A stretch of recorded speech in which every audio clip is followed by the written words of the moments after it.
Am I imagining things?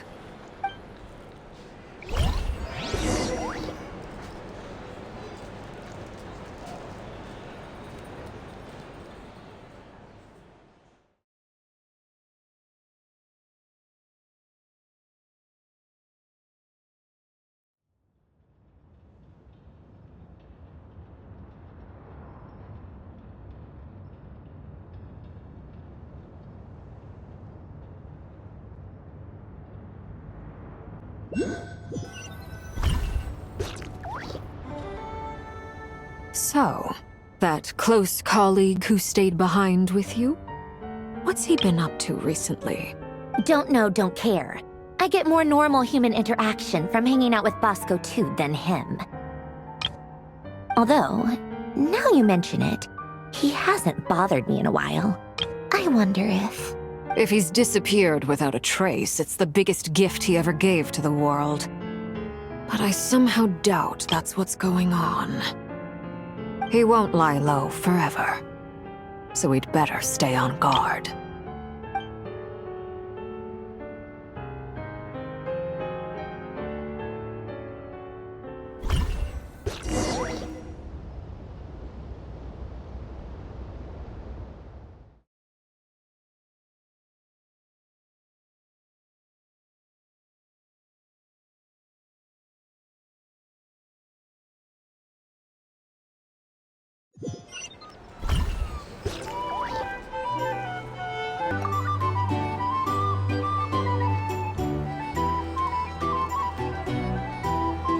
Ah, Lord Sangama Bay. How lovely to see you. I must thank you for the device you provided. It was an enormous help. Would I be right in thinking that it was developed by the Academia? Why come and ask me when you clearly know already? I mostly came to thank you. That's more like it. A little gratitude goes a long way with Lord Sangama Bay. Play your cards right, and you might even stand a chance of becoming my long-term supplier. The chance to work with such a kind and charitable investor as yourself would be a great honor for the Curatorium. Huh? Charitable? Who said anything about charity? First I'm hearing about it. Let's see. The first plot of land you purchased in Nodcry, your desert interests, and... Stop! What do you think you're doing? Exposing my investment history! It's nothing to hide from. They're all perfectly legitimate investments. And some of the land you purchased was with the intent of building a sanctuary? Yes, I heard about that too. How did you... You're a curious case, Lord Sangama Bay. You don't like people finding out about your good deeds, do you? But I'm afraid no matter how hard you try to keep things under wraps, where there's a will, there's a way. You did it for Sumeru, didn't you? It was empty land that was gonna go to waste otherwise. I figured if I built something there, it might at least get some use in an emergency. Disasters are capricious things. They strike without any warning. I've lost family to a disaster before, and I don't want to lose any friends or business partners if I can help it. My elder sister used to dream of finding a sanctuary. Somewhere with plenty of food, water, and medicine. Where everyone could live happy lives. It was something I looked into, but after discussing things with the Dendro Archon, I decided on a more effective strategy. The tech people handled the tech, and Moneybags provided the Mora. It just made the most sense. It's a pity that so few people know the truth about you. Everyone says that you view everything in terms of Mora, and all you care about is growing your own wealth. So, what's the problem with that? Everyone wants to be rich. It's human nature. So yes, I love Mora, and it's nothing to be ashamed of. But surely you have dreams of your own, beyond just making Mora. You don't get it, do you? My dream is to invest in other people's dreams. And, you know, make a nice little slice for myself along the way. Just thinking about it makes me happy. That sweet, sweet sound of Mora. Thank you. For the device? And the pendant. Oh, that. I was just returning a favor. Don't worry about it. Seems like we've both been away from home for a very long time. Yeah. So long that I barely remember what my family even looked like. That would be your mother, father, and sister? Yeah, though it's been years since my sister passed away. It's not like I want to forget them, obviously, but memory can be even more ruthless than the most calculating business person. Beyond a certain point, if something isn't helping you, it just gets rid of it. My sister can't help me now. Slowly but surely, her face is fading from my mind's eye. It's become a vague impression. Not everything will fade. When loved ones pass away, the beautiful memories are the ones that last the longest. Yeah, that's true. If you ask me, that's the one silver lining in all of it. Well, that, plus, I'm sure that life is much better now than it was back then. Oh, absolutely. I have tons of Mora, a big beautiful house, business is booming, and I'm as happy as can be. You've got a lot going for you too. Boss of the Curatorium of Secrets? I'm sure there's plenty of Mora to be made in that line of work. I appreciate the vote of confidence.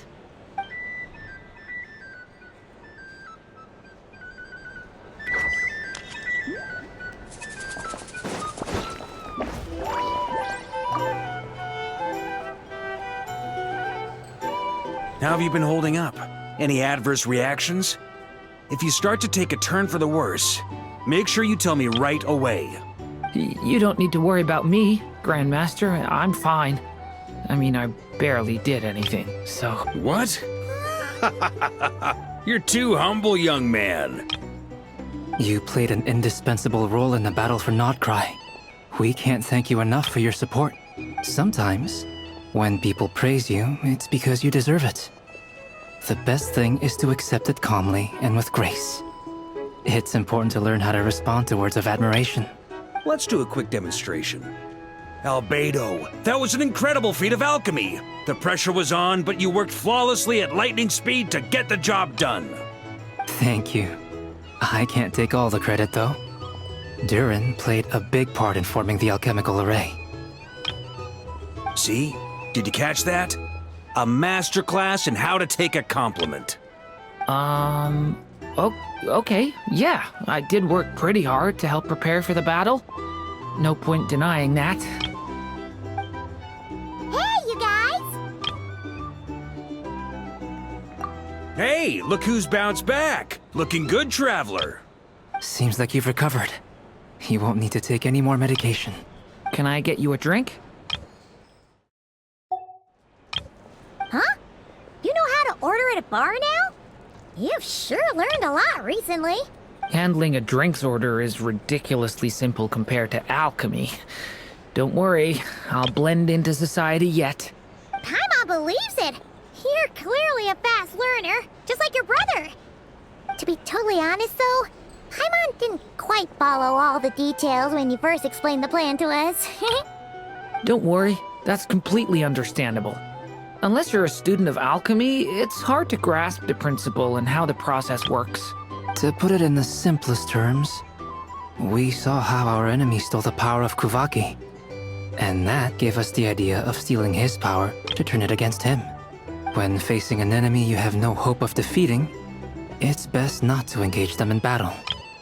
So, instead of looking for a way to overpower him, we decided to help Columbina get strong enough to at least stand up to him in a fight.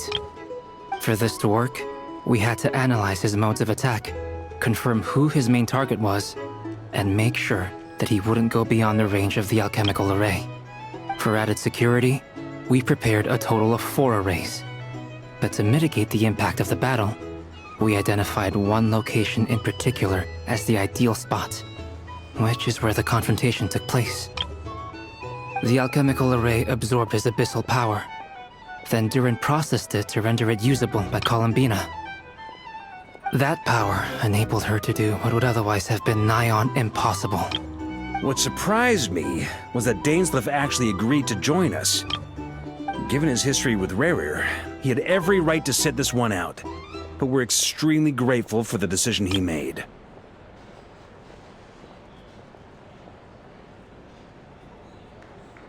It must have been a painful choice to make. But I'm sure that making a decision was far better for him than staying in limbo. Absolutely. He was torn between two paths, but in the end, he made his choice and stuck to it resolutely. He doesn't strike me as the sort of person who'd stay trapped in limbo for long. Anyway, however you cut it, everyone gave a stellar performance. And now, it's time to kick back and celebrate.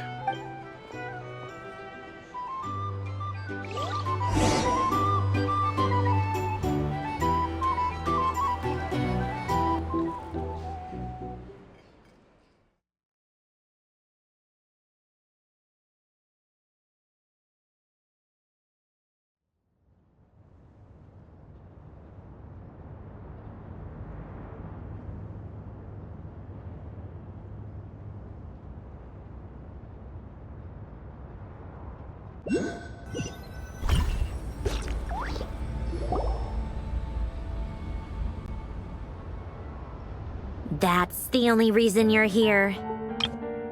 Yes. I've thought a lot about it. And I've realized that you, me, and Arlecchino should be friends. I think this is very important. So I felt I had to come and tell you. Well, this is a new one. I'm so moved. I can't even hold my teacup. If that's all, you can leave now. Do you not want to be friends with me? Or is it that you prefer being coworkers? What is this, Columbina? Are you deliberately testing my patience threshold? Right now, my politeness module is active. But if you say another word, I swear I'll shut it down. If your politeness module was active, wouldn't you say the word please at some point? Polonia, please see Lady Columbina to the door. Will you still invite me to your next tea party? What? Yes, I think you will. Bye-bye, dear Sandrone.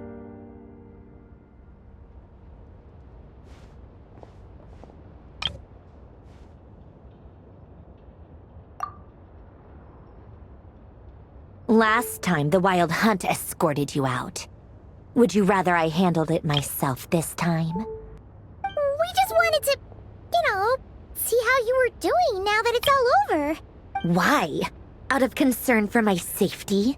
I hope you didn't seriously think that the Rayhir of Silnari would be able to lay so much as a finger upon me, given how prepared I was.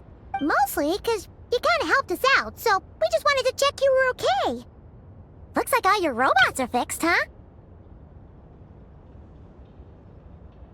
Oh, don't you worry about that. Tea time is already a write-off. The visitor before you managed to kill my appetite. If you're in the mood for tea, go ahead and help yourself. Otherwise, it's going to waste. My coasters are still missing in action, though. Use this notebook instead. Whoa! Pretty hefty notebook. Look at all those calculations. You can ignore those. They're just dumb scribblings. I doodle and write in my free time. Sometimes I remember the distant, dreamlike past. Sometimes I imagine the far-flung future. And other times, I grit my teeth and note down all the crazy nonsense going on in the present. Some people do the crosswords in the newspaper. This is my equivalent of that. Trying to predict the future is like daydreaming, and writing about the present just makes me furious. The past is my favorite. If nothing else, it's already set in stone, so I don't have to rack my brains trying to figure it all out. Huh.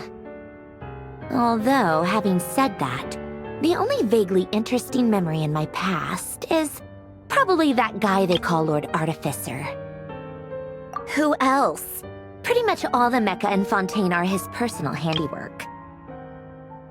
Wait, are you saying you know him? Like, personally? As a friend? I mean, I guess we were friendly enough. Yep.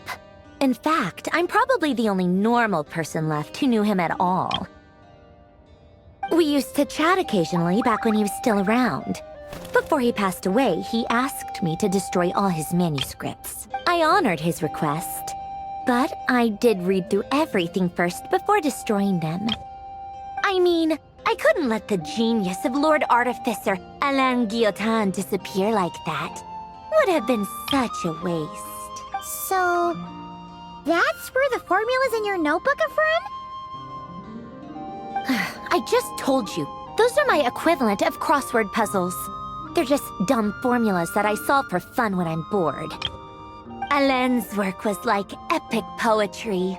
The formulas in my notebook are just silly little riddles in comparison. Not that there's anything bad about them. I mean, at least, solving those riddles isn't going to hurt anyone. Except me, 'cause I lose a few brain cells in the process. Anyway, while we're on the topic, I might as well tell you about what happened to him and his friends. Alain Guillotin had two close buddies, Renee and Jacob. They spent their childhood years together in the Narzissenkreuz Institute. They were all quite competitive, so there was some rivalry between them, but it was a friendly rivalry. But beneath the friendship and the rivalry ran something deeper, a sense of nostalgia for the past. Unfortunately, childhood would end, the prophecy would come true, the apocalypse would arrive, and the future would never be. A mad dream that would normally only capture the minds of lunatics begin to take root in their hearts. A dream of saving the world. And if Renee and Alain had been people of lesser wits, that dream would probably have ended up as something for them to joke about in their older years. But alas, they were some of the sharpest minds around. They nurtured that dream with the full power of their intellect, and it grew into something that ate away at their souls. The first of them to fall under its spell was Renee. Against Alain's wishes, he persisted in experimenting on a mutual friend of theirs to try and save their life. Alain did not approve and parted ways with Renee. It's complicated. Alain wanted to believe that Renee only did what he did for the sake of their friendship. But when he told me about what happened, I could tell he still had some suspicions about Renee's motives. Perhaps the seed that would grow into a nightmare had already sprouted in Renee's mind. Even the next time they met, Renee's soul had been completely engulfed by the dream of salvation. His futile attempt to change the tide of fate only resulted in a wave that swallowed up the world, even before the apocalypse came. And although that wave died down eventually, I hear that it just recently came back with a vengeance. As I understand, Renee wanted to live out his dream of salvation once more. But I'm told that the attempted resurgence finally died out for good. At long last, Renee awoke from his deluded dream. Though of course by then it was far too late. What do you think of Renee? Do you admire his transcendent genius? His view that any price was worth paying to achieve the lofty goal of saving the world? Or do you despise him? Dismiss him as an evil madman who wrought havoc on the lives of everyone around him as he pursued his delusional dream. Same difference, really. Just a matter of perspective. Doesn't surprise me. You share one thing in common, after all. You both want to be the savior. The only difference is, your dream came true, and his, well, he wasn't the one who made it come true. I don't like fanatics who give up their whole lives for their ideology. Nor do I like fools who let their delusions take control. Maybe I could understand if Renee had just been an ordinary person. But he had a sage-like intellect, and still managed to get himself lost in the labyrinth of his own desires. Anyway, that's enough about Renee. Now, moving on to Alain Guillotin, the Lord Artificer. He managed to put a stop to the first storm whipped up by Renee. But after that, Alain lost his friends and family. To his credit, I suppose, the loss of his family and friends was purely a tragic accident. It's not like Alain sacrificed them for his cause or anything. After that, the only thing supporting his work was the same dream that had dragged his closest friend down to the abyss. But although the desire to save Fontaine drove him to found the Fontaine Research Institute, Alain continued to reject any form of transcendental knowledge or power.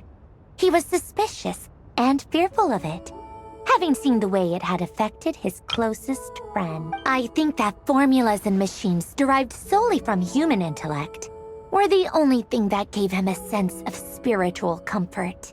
Yet Alain's intellect was simply too great. It barely left him space to breathe in his lifetime.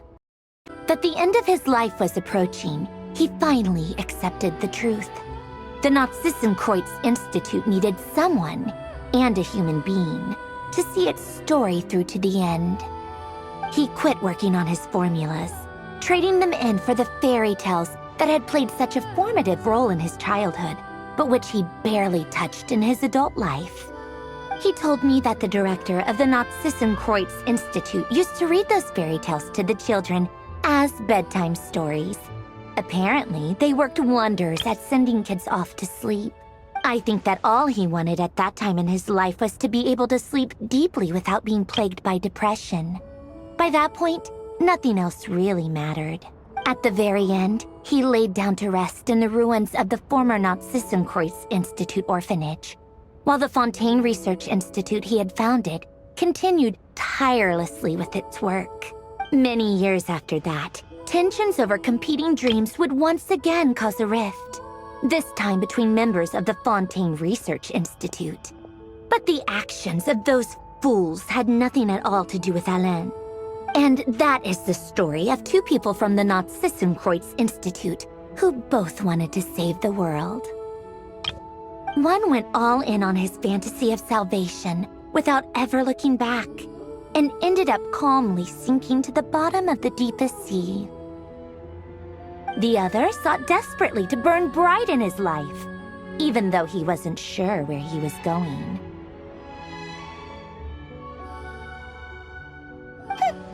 I do sometimes wonder, why is it that people like them have such grand hopes of saving the world? Even the grandest tree starts as a tiny seed. So perhaps, for each of them, their mission to save the world began with a very simple desire: to save themselves. They were young children with friends and family who mattered to them, desires to explore the meaning of life, ambitions to have a successful career. They didn't want to see all of that taken away in one fell swoop. Or maybe they just wanted to find something to anchor themselves within the chaos, to stop them getting quietly swept away by the storms of life. But instead, the search for their own salvation took them down the rocky road laid out by fate. Do you think the desire to save oneself is enough of a justification to try and save the world?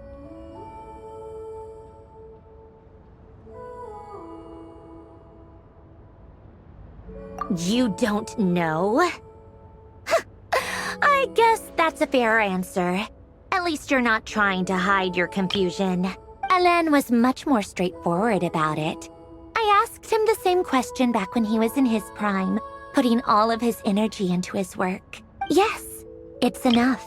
That was all he said before getting right back to his work. He was always that way. All right, tea time's over. I owe Arlecchino a favor for telling me these stories. I'll have to bring a whole sack of gifts the next time I visit the House of the Hearth. I'm gonna go tinker with Polonia now. You guys can do whatever you want, as long as it doesn't involve interrupting me. Polonia, exit hibernation mode. Begin diagnostics.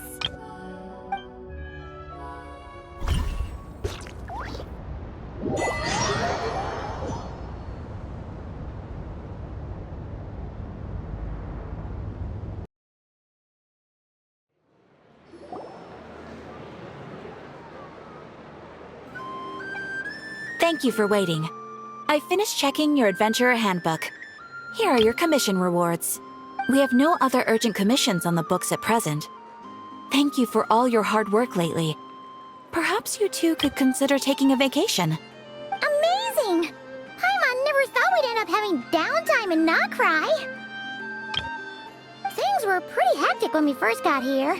Everywhere you looked, it was either the Wild Hunt causing chaos or the Fatui stirring up trouble.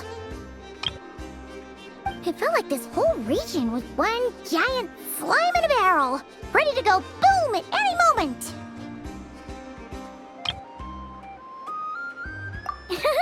That's right. Another win for Tibet's top duo. Ah, yes. Are you two aware that the Moon Prayer Night is soon to take place? Oh, yeah. Lama told us that was coming up soon. Wait, why do you mention it, though? Do people in Nasha Town celebrate it, too? Paimon thought it was just for moon goddess worshippers. You're partially right. Most people in Nasha Town just see the festival as an opportunity to do business. They do not concern themselves with the religious element. The festival was first celebrated by the Frost Moon Scions. On this day, they would wear moon prayer blossoms and celebrate the birth of the moon goddess through song and dance.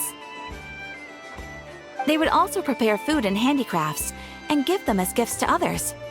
Over time, it became Nodcry's most lively festival. Oh, sounds like fun! Great!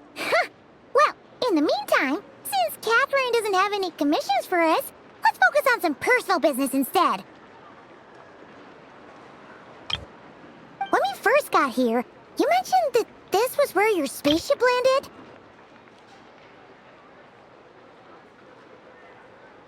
We didn't get to follow up on it at the time, because we got wrapped up in that whole rare situation, but now we can finally start investigating it properly. Well, there's a saying Paimon's heard around these parts, which goes, if you lift up a rock, you'll find something you weren't looking for. By that logic, you'll never find what you're looking for while you're searching, but the moment you stop looking, it'll jump right out at you. Could be worth a try though, right? Anyway, Paimon suggests we focus on other stuff we want to do for now, and just keep an ear out for spaceship-related intel as we go.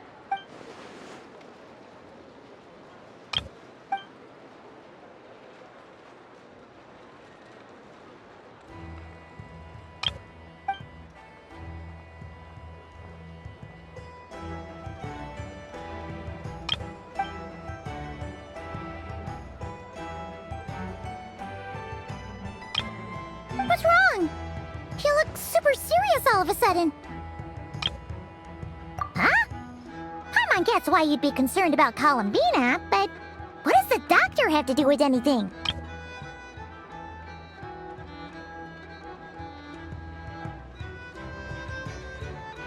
Oh, that's true. And now that you mention it, we're definitely overdue for a showdown with the Fatui. It is weird that he hasn't shown himself this whole time. What could he be up to?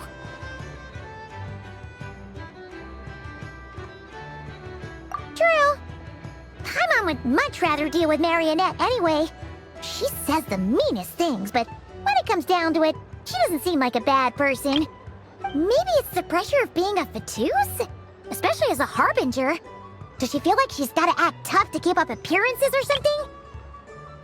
But then, every time we headed out with Rarier, she always wound up having to repair Polonia and her other robots. That's gotta sting. Losing face always hurts more for people who care a lot about their image. She's probably still furious about it. What? Relax, she's not even here. Huh? What's the matter? Oh, nothing. Sorry, we'll be on our way now. Where are we again? Oh yeah, Columbina? Right, yeah, let's go see Columbina.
He's sitting up!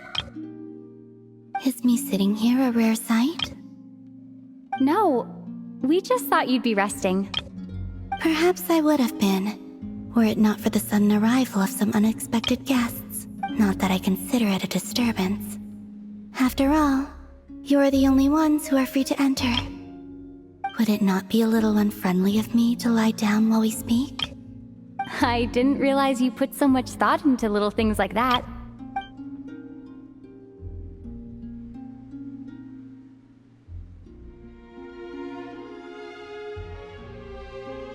Only sometimes. There have been moments lately where I think about you and your companions. They are warm, mysterious, and cozy memories. Very few of my past memories are anything like that. They say that travelers return home bearing bags full of souvenirs. But my luggage was empty, and I believed it would stay that way. Return home? So, you're still planning on returning to the moon? Yes. This planet continues to reject me, reminding me that I do not belong here. If I remain in Teyvat, there will come a day that I disintegrate. And I don't mean reduced to dust, or turned into food for the flowers. I mean, I will cease to exist entirely. Alright then. Well, we're sure gonna miss you. But it sounds like we'll have to say goodbye. How do you intend to return? The moon prayer night is soon to arrive. On that day, the moon will be closest to Teyvat. The Kuvaki in this land will reach its peak at that time. I merely need to grasp the tide, and with relatively little effort. Oh, Paimon gets it! It'll work like a slingshot! You make it sound like she's gonna get blasted up to the moon. If I did that, I suspect I would crash into the false sky. I will be using a much gentler approach, but I do like the analogy. It's fun. You see? She gets Paimon's sense of humor. In the blink of an eye, the time has come to part ways. It does feel that way, doesn't it? Time seems to fly fastest when you are enjoying it. I have always thought of myself as a wanderer on this earth, and it has never expressed any desire to keep me here. Yet, just as I plan to depart, it tugs at my arm. Is this a gesture of affection? Or is the world mocking me? Oh. Were you hoping I can answer that? Yes. You are a traveler, so you must have a lot of experience in this area. Then, what I would say is, enjoy the moment. That's right! Don't overthink it! Happiness is happiness and joy is joy! The point is to enjoy it, not analyze. I see. Then what I would say is, even though I am very tired right now, I am still happy. I can't tell from the tone of your voice. Oh, really?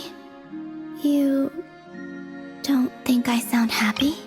I'm just kidding. I could tell you were in a good mood today from the moment we saw you. Ah, a joke. Albeit not a funny one. Anyway, I assume you're here about you-know-what. Give me your hand. Actually, it's not that. There's something else we wanted to discuss with you. Oh, then, do you still want to give me your hand? Or not? Sure.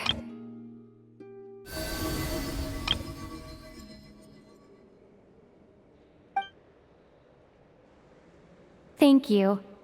So, I've heard that in the moon prayer nights of the past, people here would hold celebrations in the moon goddess's honor. Since you helped so much in our fight against the Rehir of Solnari, I think you deserve a farewell party before you return home. I haven't asked everyone else for their opinions on this yet, but I'd like to invite you to join the upcoming moon prayer night. I've never joined a moon prayer night before. I'm not sure what I would even do. Oh, don't worry worry about that. We take care of everything. All you need to do is show up. Of course, there's no need to force it if you're not feeling strong enough. It's just, this kind of felt like a golden opportunity.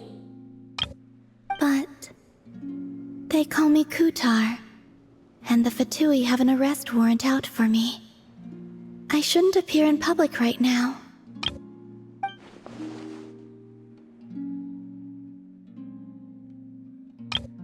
I'll make it work. You have my word. Yeah, we got your back. Well, she does. Paimon's actually not too sure what she's planning. All right, if you're sure. I will not refuse your invitation.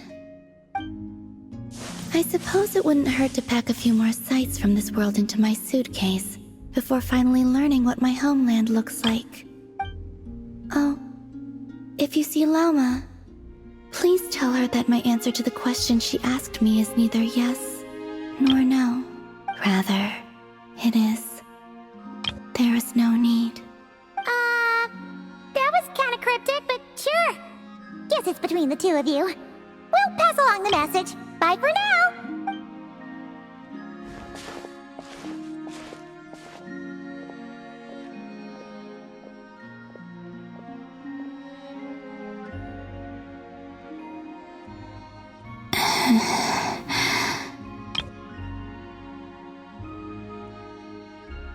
And also, I do not know.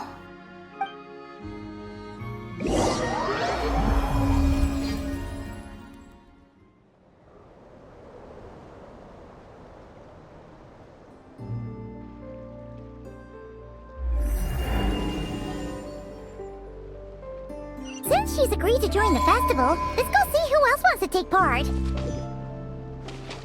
Lauma's gotta be the person most familiar with the Moon Prayer Night. We should start with her.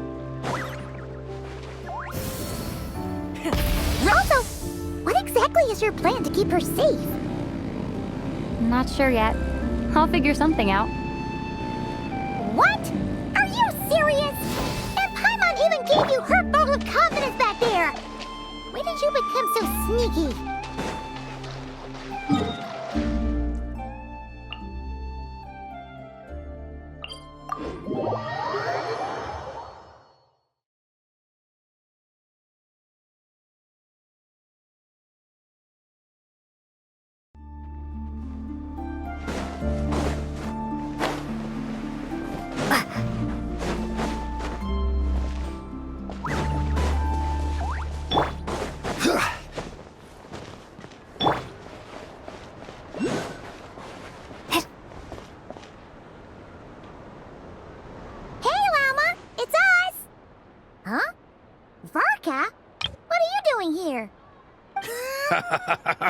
Beats me. I had a bit too much to drink last night, and when I woke up, I was on Hisi Island. Mr. Varka is helping to oversee Nasha Town's preparations for Moon Prayer Night. He is here to go over some details regarding the decorations and custom cloth designs. Right, yeah, that too. What do you mean, that too? Yes. Celebrating this festival is a long-held tradition. On this day, the crescent moon at the top branches of the verdant crest turns into a full moon, and the moon prayer blossoms bloom with a special radiance. It's an especially welcome event coming off the back of all that nasty business with Raizel. Everyone got put through the ringer recently, and now they're looking to turn their fortunes around. The big shots in town all agree that a big, lively celebration is just what we need to rebuild people's faith in this place. No wonder Catherine said that people weren't so bothered about the religious element. That's right. It's become more of a local custom by this point. The celebrations have little to do with whether the religious stories behind this event are true or not. Even the Frost Moon Scions are eagerly awaiting the coming of Moon Prayer Night, despite now knowing that their past beliefs were founded on a falsehood. That's fair. It's a bit like the Lantern Ride in Liyue. It's a chance for people to enjoy themselves, not debate the existence of the Adepti. Oh, one other thing! We just went to see Columbina. We went ahead and invited her to take part in the festival this time. Hope it's okay. Wait, so... You mean she agreed to it? Huh. That's quite a surprise. Then I suppose that she intends to return to the moon on that day. Oh, yeah! It's kind of a complicated process, but basically, it's like a slingshot. I understand. In truth, I had a feeling that she might make... Well, if Kuthar has decided to participate in the festival, we should prepare accordingly. Yeah, exactly. She was saying how it could be risky for her to show her face in public. We were wondering if there was any way we could hide her. Unfortunately, the people who carved the statues did an excellent job of capturing her likeness. It will be very challenging to hide a goddess whose face everyone is so familiar with. Darn! We may have bitten off more than we can chew here. Nah, don't sweat the small stuff. We can handle that. Huh? Are you saying you have a plan? Not as such, no, but the most important thing with a festival is to keep the mood light and your spirits up. You can't go preparing for a festival with those long faces. You'll never convince anyone to enjoy themselves. The Mondstatter spirit is strong with this one. As it happens, I agree with Mr. Varka. Let's start by making our appreciation for Kuthar the beating heart of the festive atmosphere. And who knows? Once we get the ball rolling, perhaps everything will just fall into place. Hey! Did you catch that? Llama said the thing! Or close enough, at least.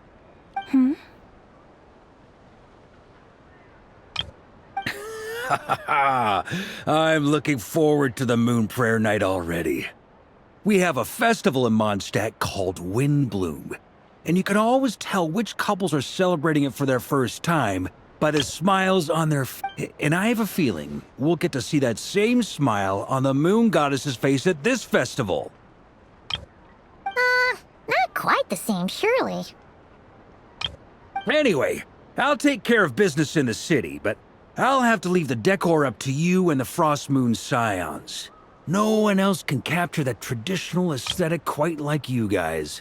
But lastly, there's the final key element that brings the festival to life.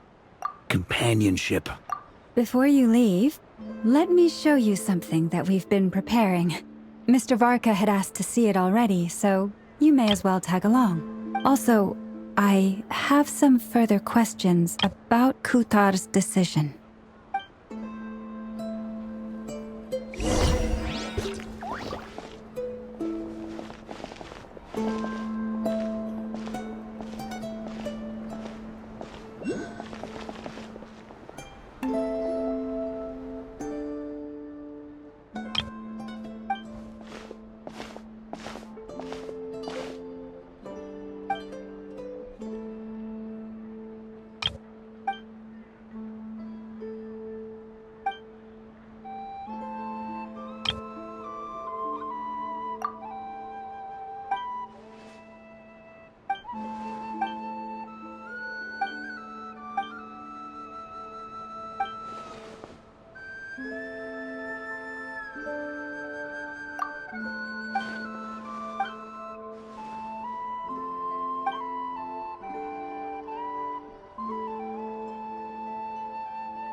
I believe so. Kuhenki seem very skilled at playing drums like these, although I'm not sure where they learned it from. Maybe it's an innate talent? In their eyes, they're probably just playing with toys. Wanatar! You wanna play too?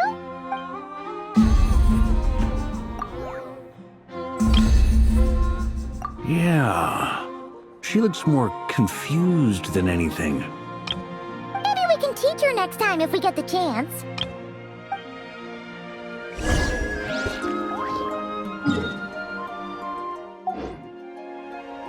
What are these floaty things? Moon veils. We hang them from buildings in the city during the festival. When you look at the sky through them, it creates a lovely misty effect.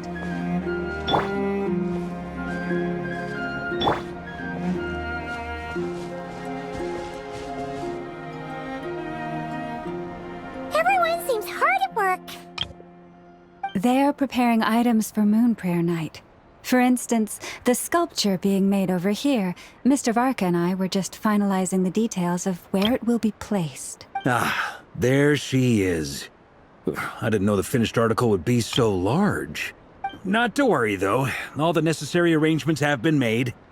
Just let me know once it's ready, and I'll get some people to ship it over. You have my thanks. And over here, we are preparing a very traditional confection. Oh, look at all these colors! It looks great! Can Paimon try one? Of course. I have a feeling you'll like it a lot. You bet! Sweets and treats are Paimon's favorite!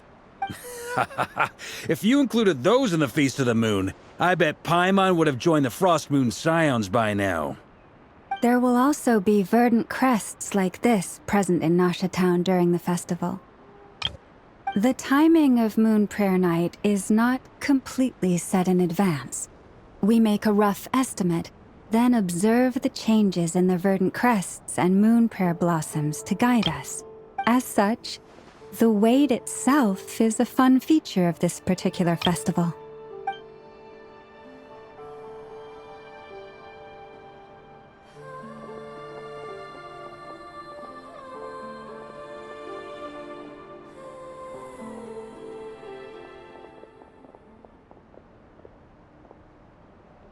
Let's talk here. To tell the truth, I am very surprised to hear that Kutar is willing to participate in the festival. I once asked her if she'd be willing to stay with the Frost Moon Scions. I could introduce her to everyone, and we could be a family to one another. She did not answer, but she has not appeared here since. I took this to mean her answer was no, but if that were the case, she would not have accepted this invitation.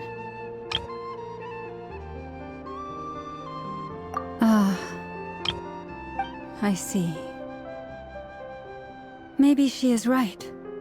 Maybe the Frost Moon Scions of today no longer need a moon goddess. But my wish was not for her to come here and be worshipped as a deity.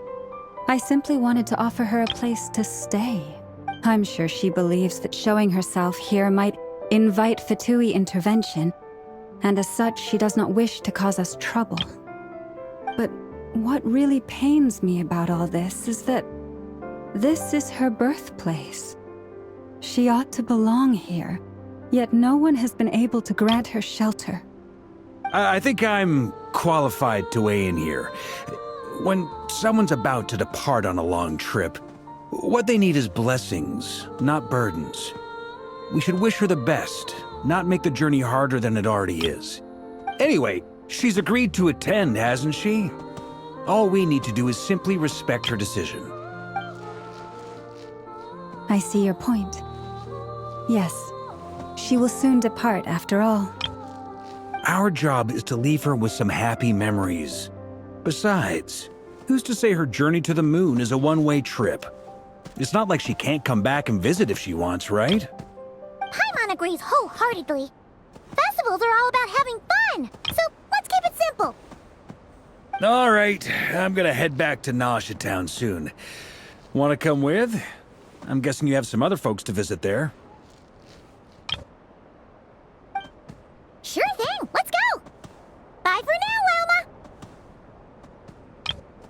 Thank you all. Goodbye.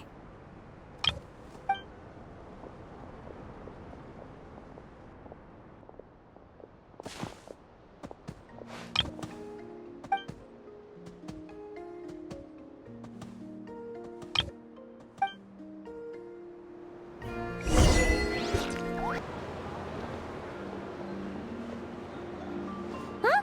Hey, over there! It's Durin and Albedo with Flints! What could they be chatting about? Your guess is as good as mine. Ah, Grand Master, and the Traveler and Paimon. Hello there. It's been a while. Perfect. We have some new volunteers for our investigation. Wait, let me guess. The righteous Lightkeepers are finally ready to hunt down the Abyssal Dragon? Haha. Yes, that too. Yeah, right! Oh, wait! Why does everyone keep saying that too? Well, to be precise, the facts match, but not the causality. Wait, so I guessed right? Half right! Don't act so impressed with yourself. Maybe I can explain. We ran into Mr. Flint's north of Nasha Town. At that time, we just noticed a few abyssal creatures out in the wild, but the strange thing was, I didn't detect any traces of abyssal energy on them at all. On closer inspection, we realized that they were not real monsters, but something akin to reflections in the water, or perhaps a mirage. Huh? What do you mean? Like, you could see them, but not touch them? Exactly. It was very peculiar. They roared and tried to attack us, but we could not make any physical contact with them. I think I've heard of things like that happening in Nocturne before, but I don't know much about it. Yes, it's a known phenomenon. Mirage-like illusions tend to appear in Nocturne in the run-up to Moonprayer Night. From a distance, they appear quite real. I myself thought that Misters Durin and Albedo were locked in battle with abyssal monsters when I first arrived. But after sharing intel and investigating a little further, we can confirm that these illusions are harmless. There is no great cause for concern. All the Mirage stories I've heard are either animals, rocks, or small houses. Abyssal monsters, though? That's a first. It's a first for me, too. So I'm planning to look into it further just to be on the safe side. I intend to inspect a few more locations. What about you two? Any plans? Alice contacted me a few days ago. She'd like me and Durin to assist her with an experiment. But we lost contact shortly after receiving the message. I'm sure that comes as no surprise to anyone familiar with her. We don't know when the wind will blow, yet when the wind blows, we will know. That, in a nutshell, describes how Alice operates. Yeah, that tracks. Okay. Well, I suggest we investigate this Mirage business in the meantime. It's piqued my curiosity, and I'm pretty sure I know someone who will already be 10 steps ahead of us. Well said. Right? Whatever's happening in Nocturne, she always seems to be the first one to know. Let's go see what she knows. We can invite her and her staff to the festival while we're at it.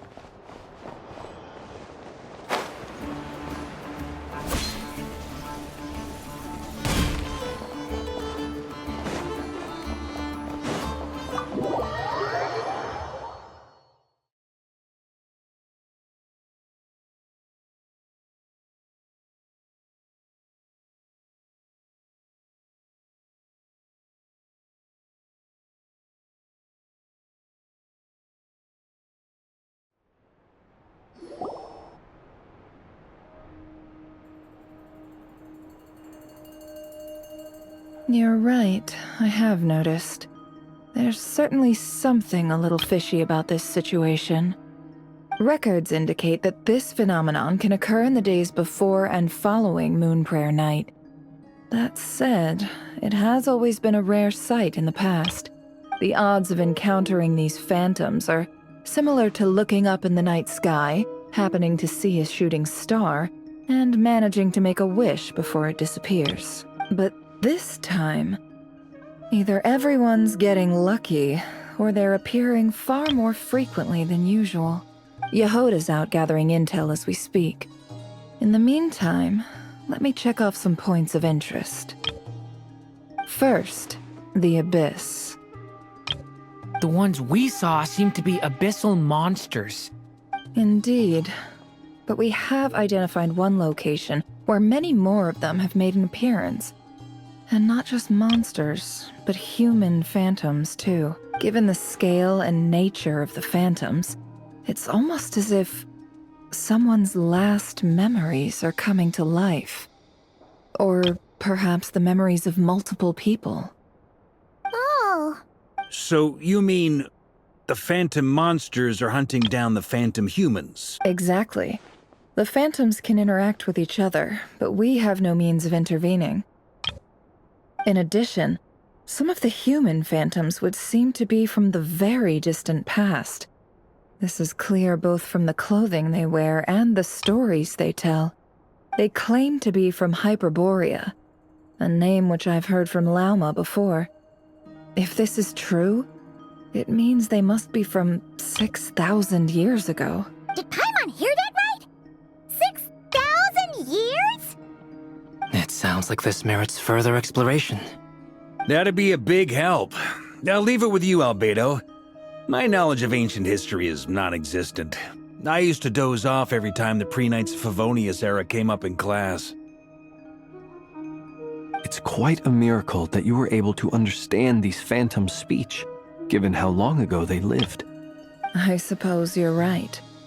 But I'll leave the archaeologists to ruminate over that conundrum.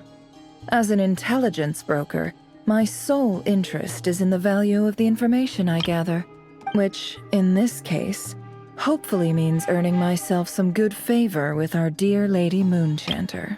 So calculating. Whew, this intel broker logic always catches Paimon by surprise. Sounds to me like we could split the work up. I think the abyssal phenomenon is best left to Albedo, Flint's, and me. Agreed. It coincides with my duty as a lightkeeper. For my part, I'd like to understand the Abyss better. Even a little knowledge would go a long way. This is certainly a rare opportunity to study the Abyss. But even rarer, perhaps, is the chance to make contact with the Ancients. The Curatorium will take the lead on investigating the Hyperboreans. We put in the work to learn what we know so far. It seems only fair that we get some quantity of exclusive intel. That just leaves our trusty team of 2 unassigned. Since you became an honorary knight, of course. This was part of my grand plan all along. Ha ha! Oh yeah! By the way, we managed to convince Columbina to come to the Moon Prayer Night celebrations. Would you and Yehoda like to join too? She agreed to that? Huh. Quite an achievement. Never underestimate the traveler, I guess. I'd be happy to join. No point shutting myself inside when the streets are all decked out. I doubt any clients will be visiting during the festival in any case. And Yehoda loves a party, so I'm sure she'll jump at the opportunity. No. No! No! No! No! No! No! No! No! Way to contradict me in front of... Wait! No, that's not what I have bad news, boss! So many people... Alright, everyone inside! Quick!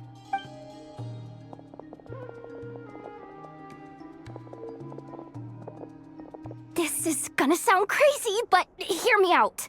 I saw one of those phantoms at Star Sand Shoal, and it was some sort of flying ship. Like a spaceship? That's gotta be the one you came to Tibet in. You said you saw the same thing through the moon marrow, right? Huh? You already know about it? Ugh, I thought I was gonna blow people's minds. Turns out I'm the last to find out. Wait, back up. You came here in a spaceship? Now my mind is blown! What's it like on the inside? Was it like flying through space? I want to know everything! Yep, exactly. Huge discovery. You're the best. Second best intel broker in the world. After your boss, of course. Wow. Really? Well, I don't know if I'm all that, but... I guess that decides where we're heading next. Come on, don't look at me like that. I know the spaceship doesn't have anything to do with me, but you don't want to leave me as the only one twiddling my thumbs, do you? Please? Fair enough. You can tag along. In that case, let's meet back here to discuss our findings once we're done. I wish everyone a productive investigation. You too.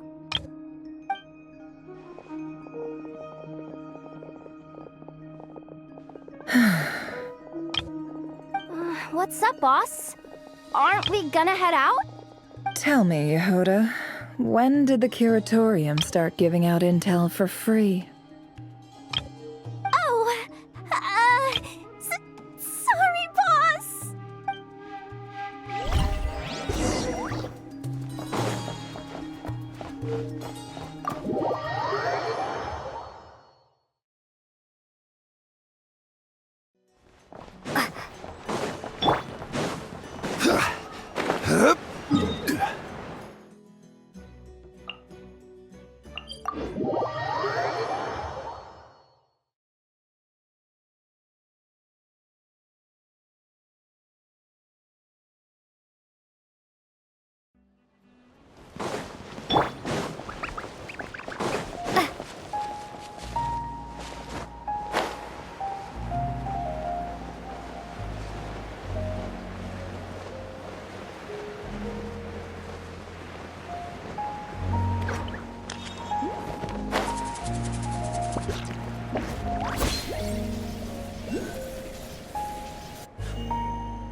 Well, what do you know? Yehoda was right on the money. This Phantom really is your spaceship. But that's so weird. Why would it show up here? Is it some kind of projection? Or a ghost? Like, maybe it no longer exists. But somehow it left an afterimage? Ah, you're already here. Miss Lauma, what a surprise. I thought you were busy with festival preparations. I was, until one of our people informed me that a strange sight had appeared at Star Sand Shoal. No one's ever seen something quite like this before. I thought I should see it for myself. Same here. Oh, so we heard that these things appear around the festival period. Any idea why that is? Unfortunately not. We have very limited information about them, since they can't be interacted with. And no human phantoms have ever made an appearance before now. The most we've been able to deduce is that these sightings appear to be connected to the increase in Kuvaki energy around this time. Yeah, seems like that's all we can do. This is all so confusing. Allow me to lend you a hand.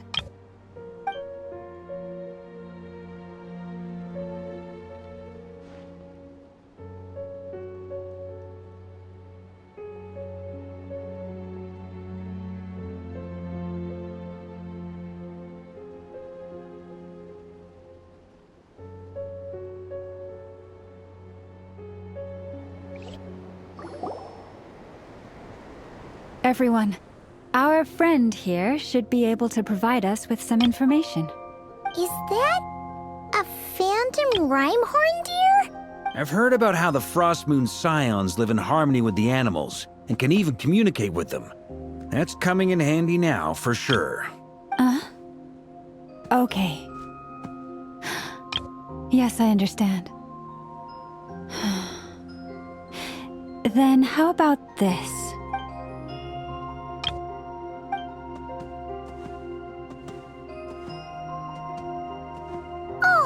it's leaving? It appears to share our curiosity about this giant spaceship, so I asked it if it wouldn't mind investigating along with some friends.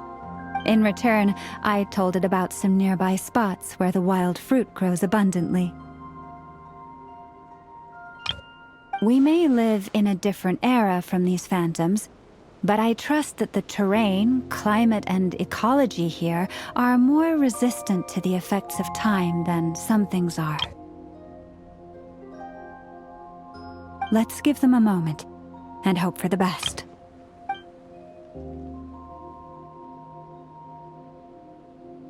All back together? Must have been a lot of fruit. Indeed. Now let me ask them some questions.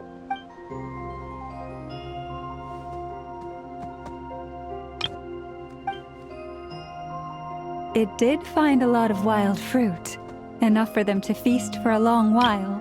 This puffin circled in the air several times, but didn't spot anything out of the ordinary. Certainly nothing to do with the spaceship. Huh. Well, it definitely makes sense to get a bird's eye view. Indeed. Other than that, I was also thinking that the world these phantoms see is also different from ours. Oh, I get what you mean. The wild fruit exists in both times and spaces, but there might also be things that only exist in that space-time, which we can't see. Good point. Great thinking, Llama. Blunthorn rhinos can use kuvaki to shift great rocks, but this one says it couldn't get that ship to budge by even an inch. The sniffer mole tried too, but despite being a skilled digger, it could not get through. They say that the spaceship looks robust and undamaged. It seems completely impervious to any and all attacks. Whatever lies within is well defended from harm. So, just like us humans, there was nothing they could do about this spaceship either. Yes. Still, they deserve our thanks. We are grateful for all your efforts, dear friends. Now go, and enjoy your feast. I've noticed some other human phantoms gathered nearby. Come on, let's go talk to them.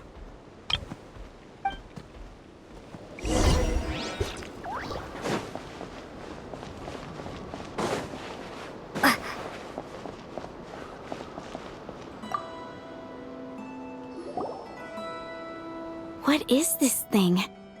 I've never seen it move, and there's no way to get inside. Goodness knows. My grandpa says it's been sitting here at least since his grandpa was still alive. What about his grandpa? Did he say anything to your grandpa's grandpa about it? Huh? I don't know. In all likelihood, it was here back then too. Hard to imagine something this huge could move. Guess that means that as far as they're concerned, this ship's been around a long time.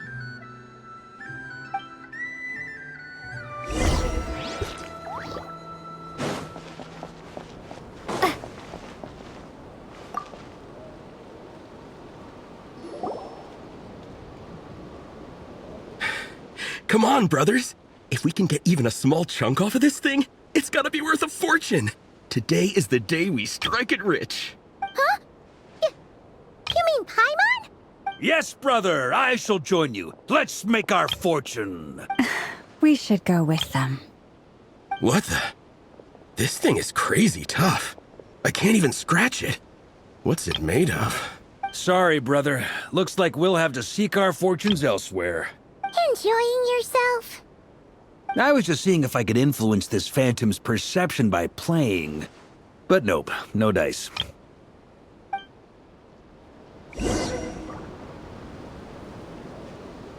I'm sure we're all starting to build up an idea of what's going on here now that we've spoken to some of the people. These phantoms are reenacting real historical events in Nodcry. It's almost like we're in some kind of interactive stage play. We can talk to the actors, but the plot is fixed, and we can't influence it. It makes sense. History is set in stone.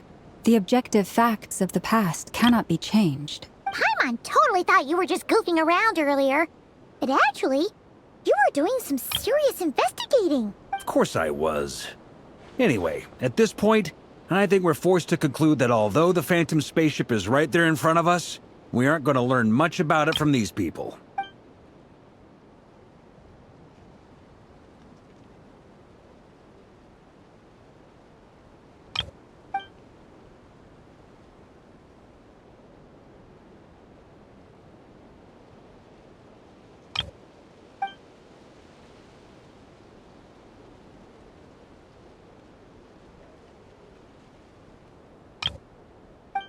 Don't be discouraged.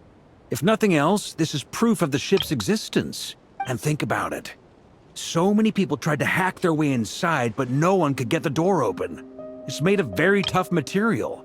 To me, that says that we'll either find the ship itself or the story behind it. It's just a matter of time. Huh. Every now and then, when Varka gets serious, he actually does seem like Grandmaster material for once. I wonder how the others are doing. Let's head back for now. Sounds good.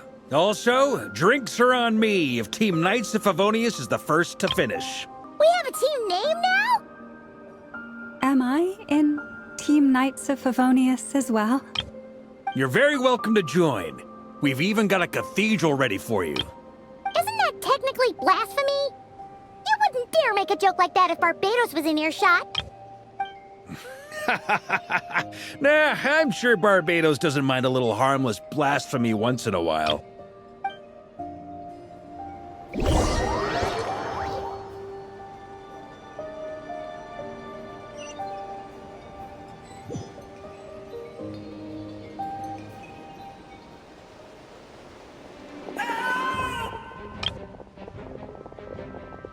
Oh, no! Get away! Oh.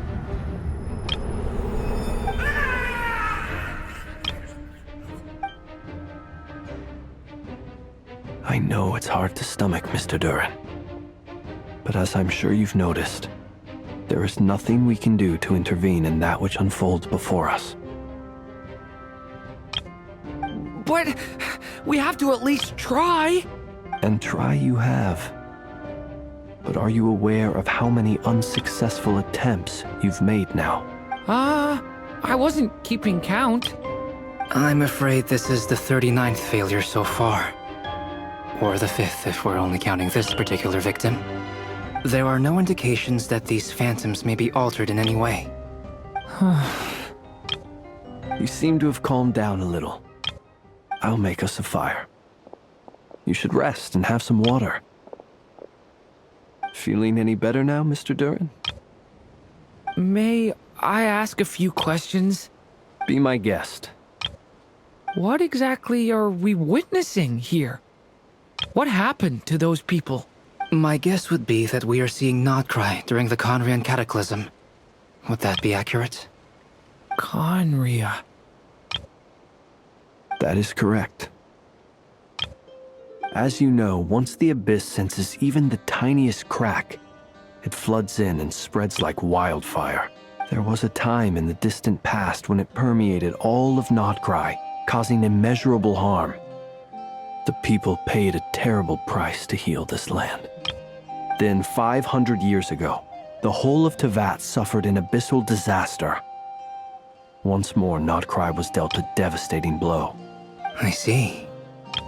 In the face of the abyssal onslaught, all were like grains of sand tossed around by a tidal wave. Be they human, the moment you witnessed is but one drop in a whole ocean of catastrophe. All right. I guess that answers my second question, too. I wanted to know why there's nothing I could do to help them, and that's because what we are seeing is history. That would be my guess as well. As I understand it, history and fate are not all that dissimilar. The latter may be unseen to us, but both are immutable. Yes. Fate was determined long, long ago. I still have a couple of other questions for you, Mr. Flint's. You mentioned more than one abyssal disaster that has struck this land in the past. how can you be sure that what we're seeing is from the Conrian incident? And also, how are you able to stay so calm when you're talking about these events? From everything I know about you, you're not cold or ruthless, and you're not indifferent to the suffering of others. Alas, I am forced to show my age. I must be 600 or 700 years old by human measure. Wait, so you... One is not easily moved by history when one has witnessed the truth firsthand. I'm sorry. You needn't apologize.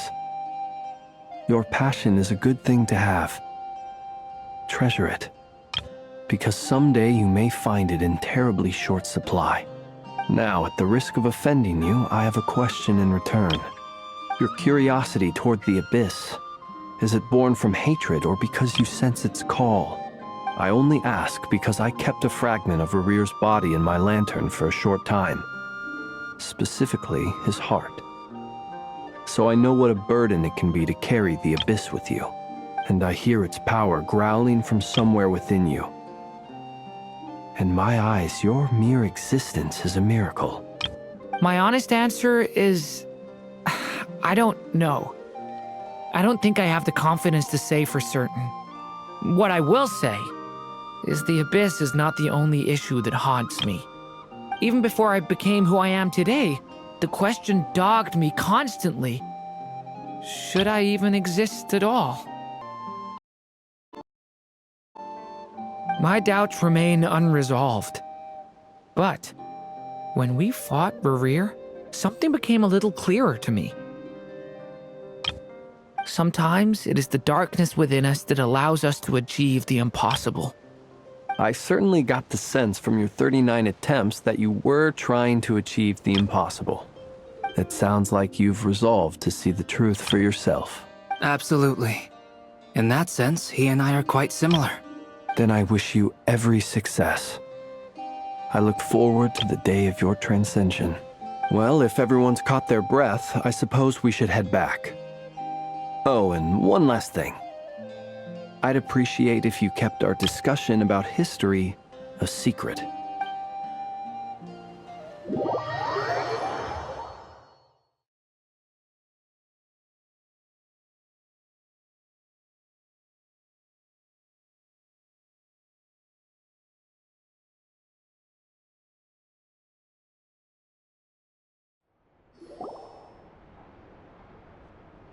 Incredibly, our separate investigations led us all to the same conclusion.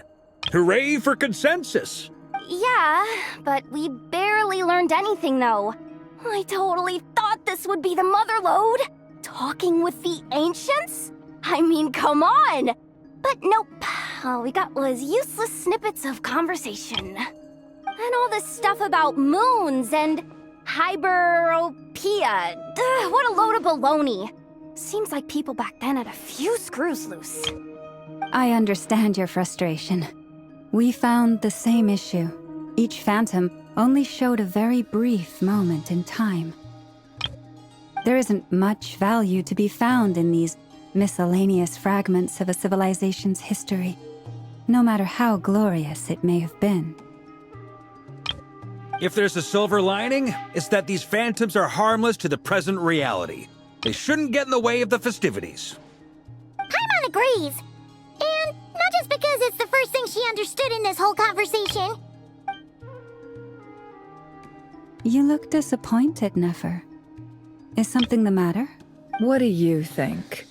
We all worked our tails off, but the only one to gain anything from it was you, Lady Moonjanter. Well, please do share the Hyperborean records with me. I will gladly inscribe them in our people's documents. Oh, duh! Yeah! That was it! Hyperborea! Hyperborea. I'm serious. Only an expert in the Frostmoon Scions and their history can turn these records into valuable research material. The alternative is to let them gather dust on the Curatorium's storage shelves until the pages turn yellow. Nefer, you're wise enough to know that cooperating and sharing the profits is the best course of action here. Well, that goes without saying. Sure, let's do that. Huh? But didn't you say we aren't supposed to give out intel for free? Sorry. Shutting up. Now is not a good time to push Nefer's buttons. Anyway, back to Moon Prayer Night. I'm thinking that we should prepare something a little special, aside from the usual decorations and so on. You mean a parting gift? Can't go wrong with food. Although, does food go bad on the moon? Perhaps a lantern would be a better choice. It might be dark up there. It could prove difficult to light a lantern on the moon. Magical stones might serve that purpose better. What about a clockwork mecha model from Fontaine? I've got a whole bunch at home. I use them for fighting practice in my free time. None of these sound like things she would be even remotely interested in. But we don't interact with her enough to know what she likes. Yeah. It would really save us the guesswork if someone could find out what she's into. Wait, what the? Traveler? They're all looking at you. Great! Haha, problem solved. Now, I need to stop by Dory's. Gonna need her help sourcing a bunch of stuff for the festival. Then let's leave it there for now. We all have our own business to attend to. Traveler, if you find out what Kutar likes, let us know right away.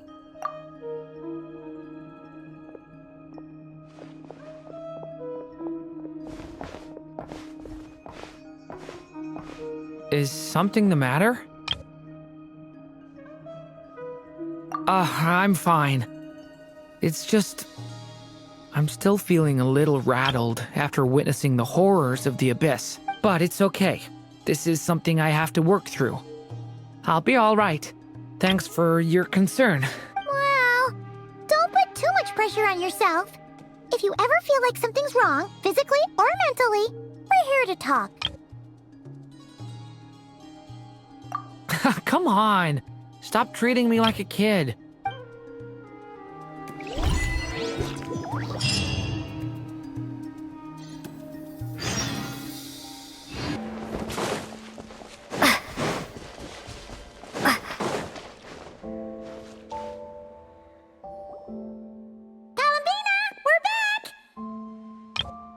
Huh? She's not here. Weren't there a few Kuhenki here last time too? Where did they all go? Walkies? For Kuhenki? You're not pets, you know. Oh well, looks like we just came at a bad time. Let's try again tomorrow. There's still a few days until Moon Prayer Night, so we're in no rush. Besides, she needs time to rest anyway.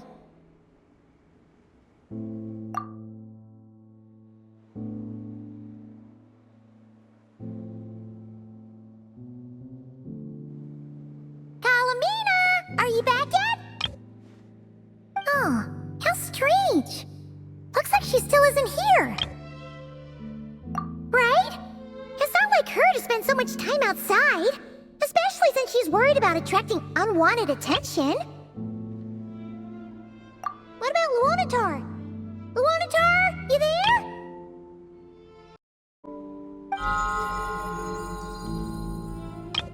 Hey! Do you know where Kalambina went? Sorry, didn't understand. But if you know where she is, could you take us to her?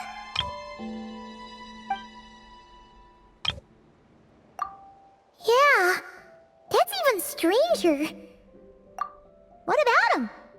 Oh, that's not good news. They change color when Kalambina gets weaker, right? And they look super pale right now. Good idea. She might know what's happening.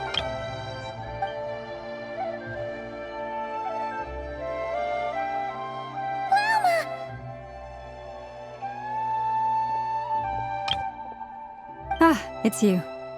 How is Kutar? Is she okay? No, she hasn't. I came here to check on her after I noticed the flowers had changed color. Based on past precedent, she must be very weak right now. Even getting up to walk would be a struggle. It seems unlikely that she wandered off outside. Not to mention that she doesn't do that at the best of times either. So yeah, this is super weird. No. Very few people are in the know about Kutar's whereabouts. And if anyone suspicious had visited, they'd have left some sort of evidence. Come on, let's go to Nasha Town. If anyone has seen her, someone there will know about it.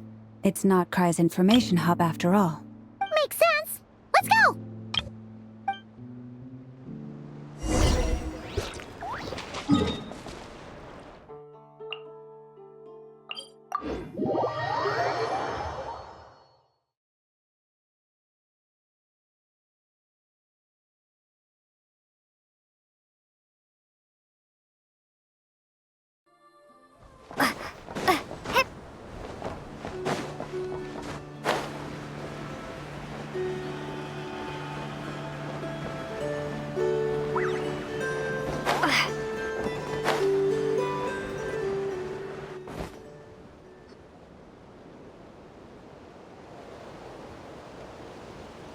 Moment. Is it just Paimon, or is this stall kind of suspicious? It's never been here before, right? No, I don't recognize it. Alas, your free and easy adventure time is over. Now, prepare to face the final boss of Nocturne. Whoa! Where'd that voice come from? Not sure, but it's definitely hostile. No, no, no, not that way. The final boss is right here. The sniffer mole? That's the final boss? Surely not. Also... Okay, the jig is up. I'll stop teasing you. Turn around. I'm right behind you. It seems I've managed to leave quite an indelible impression, even though you've never seen my face. Oh, nothing could make a great mage more pleased with herself.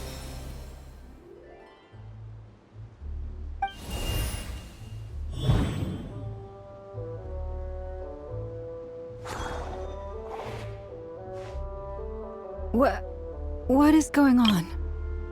I've heard that all the big shots in Teyvat have long, wordy titles that stun people speechless when they make their entrance. Unfortunately, none of them are affiliated with the Hexenzirkel, and we ourselves keep a very low profile. The notorious name-dropping doesn't quite work for us. Still, I, for one, think I'm really quite amazing. So that didn't stop me from coming up with a title anyway. Unfortunately, none of... Alice? It's really you this time? Not a lantern or a dodo but Alice in the flesh? Oh, that's right. So, what do you think? How does it feel to finally meet me? You look like... Oh, that's the first thing you thought. A little surprising, but that actually makes me very happy. Because that means that when Klee grows up, she'll be just as stunningly beautiful as her mother.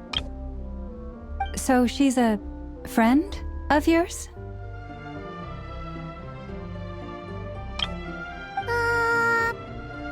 Kind of. This is actually the first time we've seen her in person. I see. Madam Mage, that was, quite a powerful entrance. I certainly won't be forgetting it anytime soon. It's okay, Lauma, don't force it. Paimon will do the honors. This is Alice from the Hexenzirkel. She's a friend of ours. And of Arcus, too. That's right. She's a good person, just kinda... unpredictable.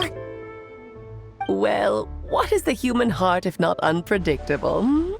If we could not do as we please, how would we differ from machines? I am Lauma, Moon Chanter of the Frost Moon Scions. It is a pleasure to meet you. A Oh, I know. Before you got here, I spent a good, 15 minutes getting up to speed on Nodcry's present situation. In other words, I've read the whole in the last episode part, so we can skip the pleasantries. Fair enough. Well, Miss Alice, I can already tell that you have quite a unique personality. He'll get used to it. Paimon sure is. So anyway, what are you doing in Nodcry, Alice? Oh, I thought I told you already. This time, I'm the final boss. And what a formidable foe I shall be. Powerful, confident, decisive, and good luck finding my weak spot. You will never succeed. Oh, drat! My one weakness, and you found it in an instant.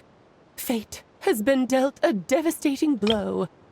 Thus falls the great Dodo King. Why are you playing along with this nonsense? For funsies, of course. What's wrong, Paimon? Are you disappointed in me? Am I a gigantic letdown? No, it's just...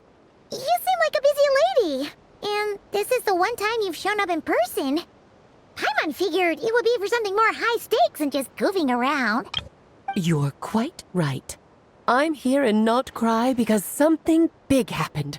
Something big enough it caught the attention of the Hexen Circle. It concerns the 3 moons, Tevat's borders, and of course, the moon goddess you are currently searching for. Kind of. Why don't we discuss this over a pot of tea? My main reason for coming on this trip to Tevat was, of course, to have some fun. But I do technically have a job to do as well, namely, maintaining the stability of Tevat's borders. I'll skip over the complicated parts, but to sum it up, abyssal energies are all that lie beyond Tevat's border. We'd find ourselves in a real pickle if they ever made it through. And the phantoms you've been seeing are a sign that the border has been disturbed. No wonder they tend to show up around Moon Prayer Night. Is it because the real moon is now so close to us that its power can cross the border? In part, but only a negligible amount passes through. Just enough to influence the verdant crests and so on. And as you've noticed, there has been an unprecedented number of phantoms appearing this year. The influence of the moon beyond the border cannot explain this. No. There is another far greater factor at play. The trilunar syzygy. A trilunar syzygy? Eons ago, before the heavenly principles came to Tevat, it was the then 3 moon goddesses who controlled the laws of this world. Oh, that's exactly it! The 3 goddesses split these powers amongst themselves, promising never to consolidate them into one singular body.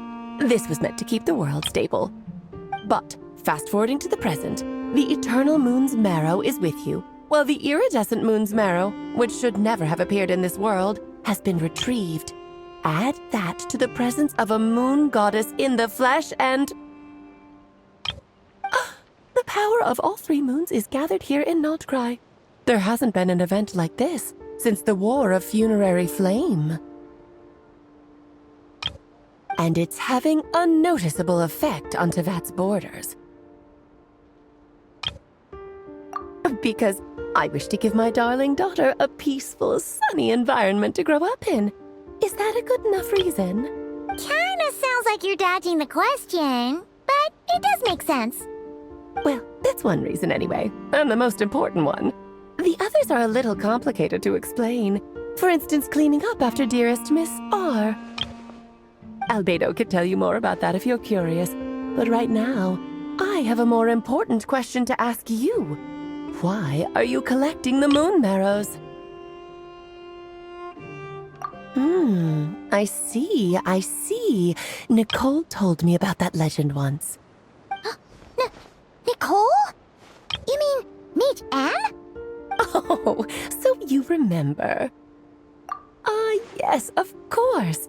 That was a story about fate, her area of expertise. But back to the story of our dear moon goddess. I'm afraid her intended method of returning to the moon is unlikely to work anymore. What does that mean? She may be missing, but she hasn't gone anywhere. She has disappeared.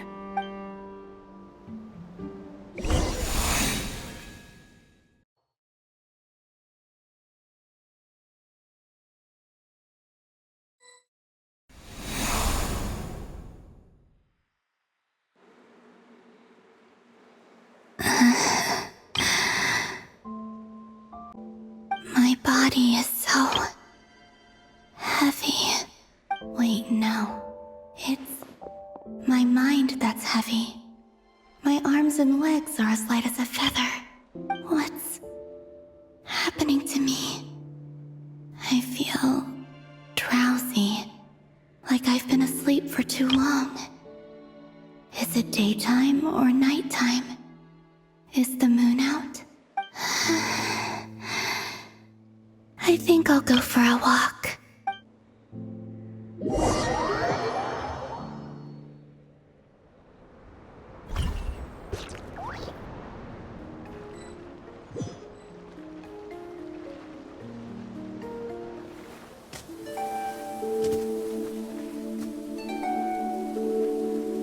Are you out for a walk too?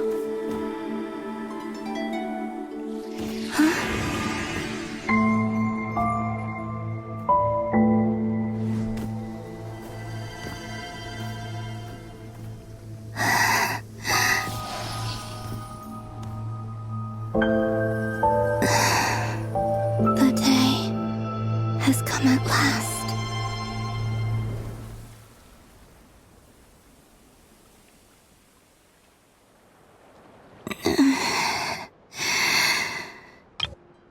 Have I grown so weak that I can't even sustain my physical form? But Moon Prayer Night is nearly here. I was so close to returning home. Death is near. Is this how it ends for me? Will I return to the moon after I disappear? Or...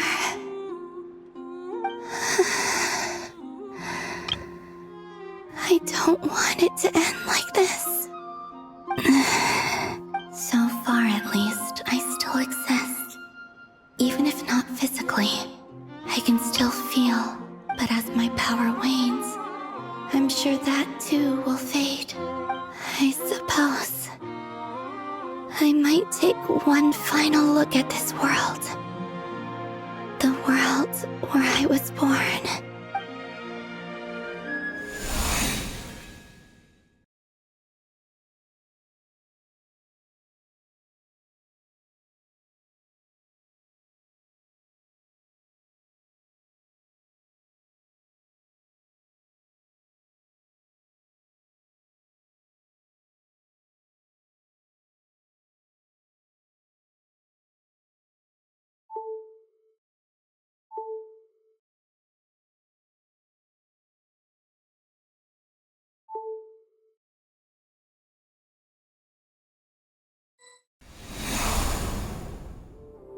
Come on! Come on! Wait for me!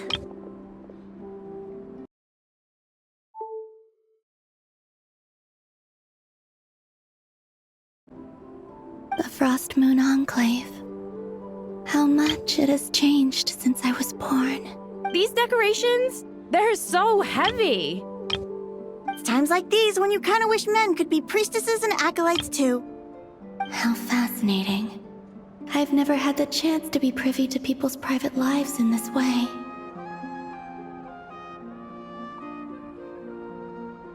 In the past, people would get so solemn and serious the moment I showed my face. Like they were frozen stiff. Karina! Lametti! It's time to eat! Coming! I want to watch them a little longer.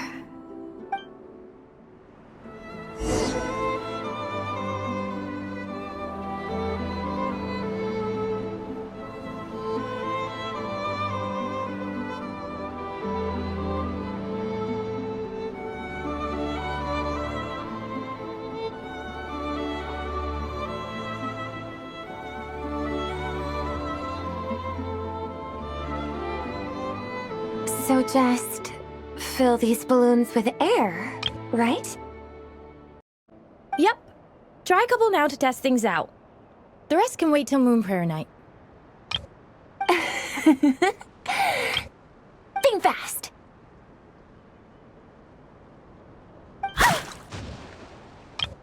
Rita! Teasing an acolyte of the Frost Moon Scions? Surely that's a punishable offense. Take this! Huh? Alright, enough horsing around. Lady Lauma gave us a task. We should get back to it. The task is just to check that the balloons don't leak, right? Doesn't matter if we fill them with air or water. Okay, you got me there. And you got me there. But still, we can't use all the balloons before the festival even starts. We won't use all of them. And as long as Lady Lauma's trusted acolyte doesn't snitch, this can stay as a little secret between friends. A couple more can't do any harm, right?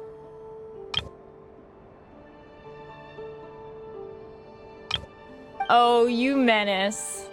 Then, think fast!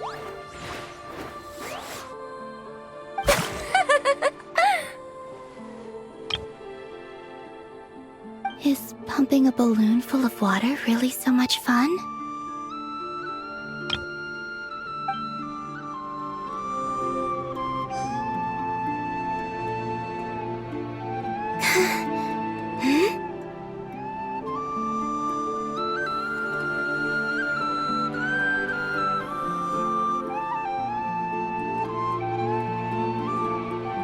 I'm sure you're both tired from playing all day. Come on, eat up. A plain, humble meal. That has always been the way of the Frost Moon Scions. Huh? How come Lamatti got a midsummer berry dessert?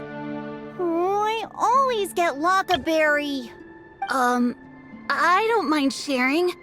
You can have a bite of mine if I get to have a bite of yours. They're sharing food? I've never shared food with anyone before. Even at the Harbinger tea parties, everyone just ate off their own plate.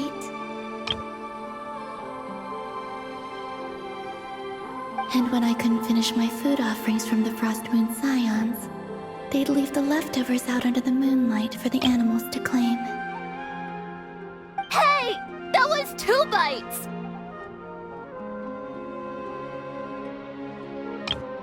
Oh, then you can have another bite of mine.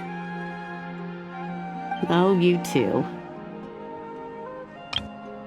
Oh, don't fret now. Here, have some of Granny's too.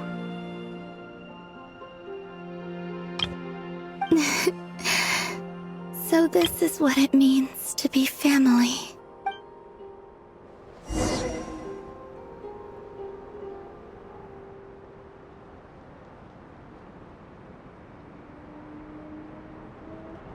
I'm seeing so much that I'd never usually get to see. They'd never act like this when I was around. It's nice, being able to just watch people in peace in these final moments. What a rare opportunity. I think I'll go take a look around Nasha Town, too. Maybe the Traveler will be there.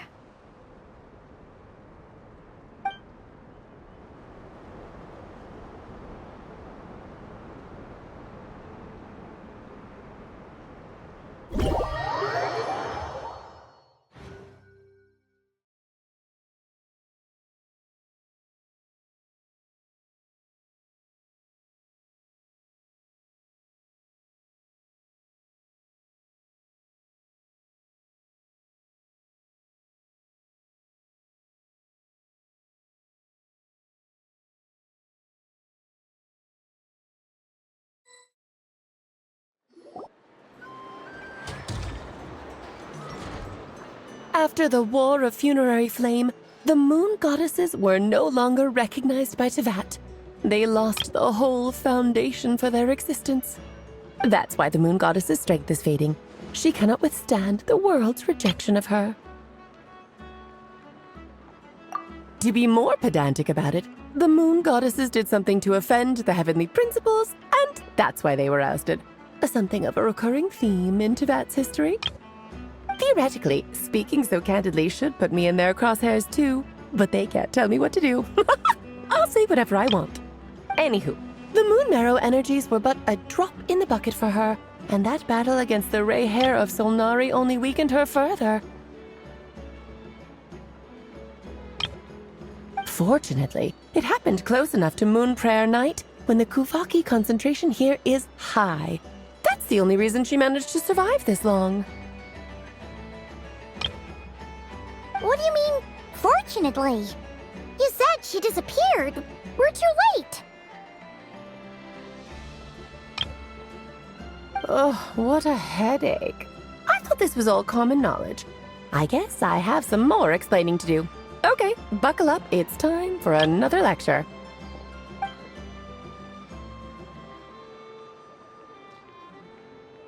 Now, I said earlier that the moon goddesses lost the foundation for their existence.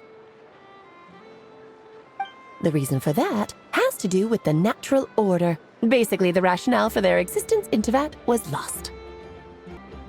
The same logic applies to the present moon goddess too. Consider her existence so far. Her comrades in the Fatui called her Damselette. And she was worshipped as Kutar by the Frostmoon Scions. But these connections have now been severed, whether by her hand or yours. So, the rationale that once sustained her existence is now gone. Wait, we did that to her? Oh, well, strictly speaking, yes. But let's not start pointing fingers, shall we? I'll only end up as the big bad villain, and that's not the kind of final boss I want to be.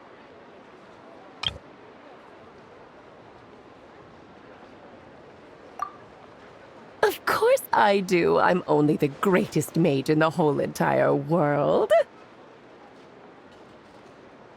Now, if you wish to find your moon goddess, there are two problems we need to solve.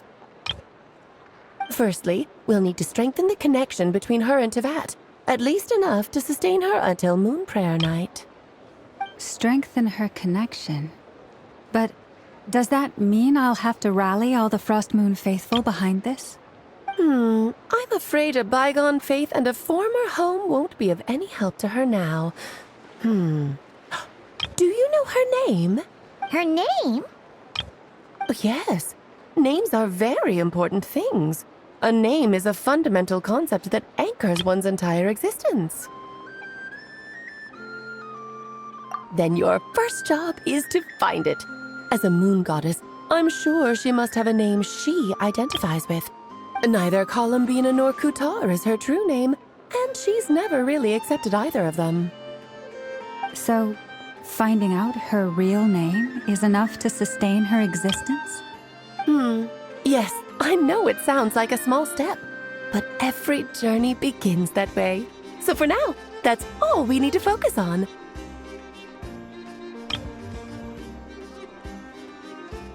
The second problem is with her plan to use the moon marrows to return to the moon. Unfortunately, piercing through the false sky will take an enormous amount of power. Given her current condition, she won't be able to provide anywhere near enough power, even if she recovers her physical form. But no need to fret. Nicole's the expert in this field, and I'm sure she'll figure something out. Wait, Mage N is going to help us out too? That means we've got 2 Hexacircle mages on the case. This is turning into a pretty big deal. Actually, this is more of a side quest for me. Like you said, I'm a busy lady, so I can't stay for too long. I'll have to return to Teyvat's border soon. That's the upside you get for looking out for my little Klee. Hopefully that will incentivize you to carry on keeping her company in the future. Anyway, jokes aside, you'd better get moving. It will take quite a miracle for the moon goddess's consciousness to hold out till Moon Prayer Night. Oh, I suppose I might as well tell you where Nicole is before I leave. Off you go now. Time to meet your new friend. Oh, yes, and a little suggestion. Don't forget to mind your heads. What? I wonder how Durin's doing. I should really go see him before I head back. You really are super busy. I most certainly am. There's so many children I have to keep tabs on just in Mondstadt. Durin, Albedo, Venti, Varka. Clay didn't make the list, huh? Of course not. Klee is my pride and joy. I have no qualms about her, because she's the best child in the whole wide world. Yeah. Clee's a little angel. I'm glad you agree. Well, all the best. See you when I see you.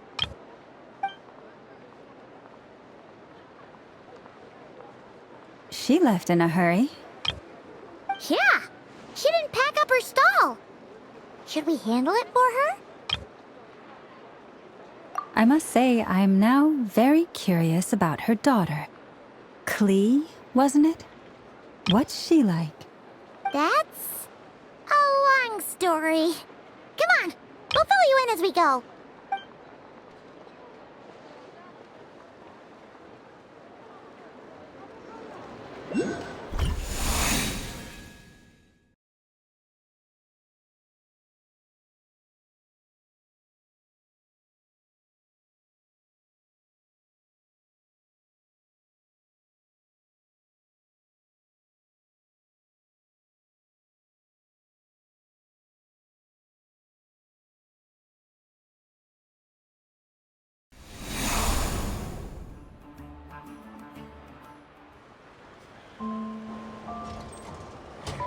What a lively place.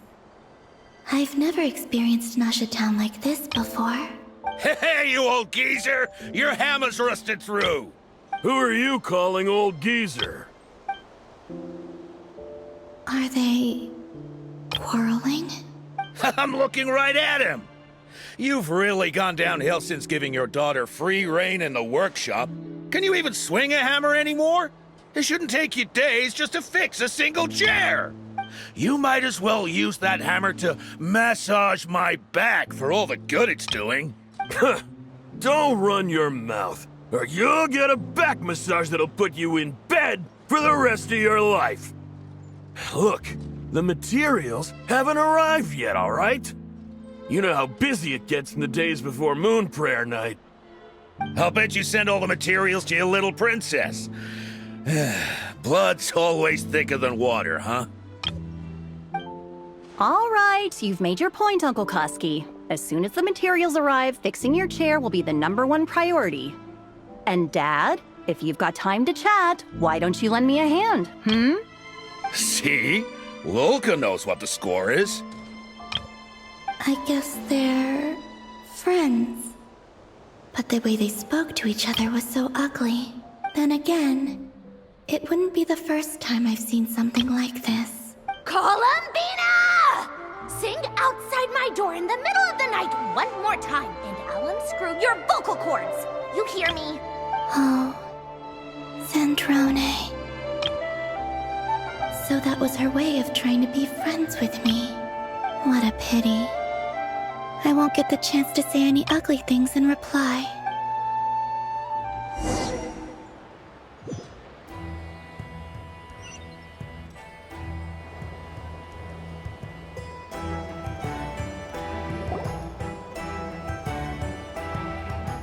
Hey, have you decided what to give her for Moon Prayer Night? I sure have. She's gonna get the surprise of her life when she's least expecting it. Then I'll whip out the ring and pop the question. The surprise of her life. What a fun turn of phrase. Cool, I get the picture. You can spare me the gushy details. Ooh, looks like we have a customer. Hello there, ma'am. Would you like some Moon Prayer Night candy? Huh? Is he talking to me? Can he see me?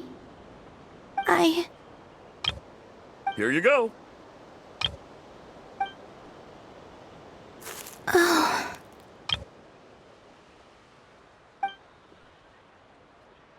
Come back anytime. Right. Now, where were we? don't know why, but I still held out hope.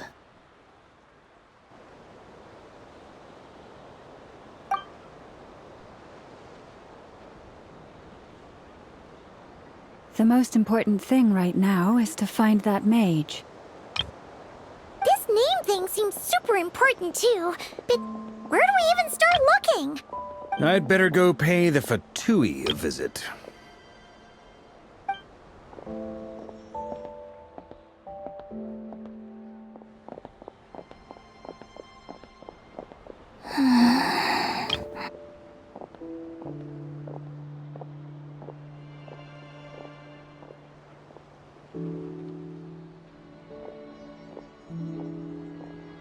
Columbina?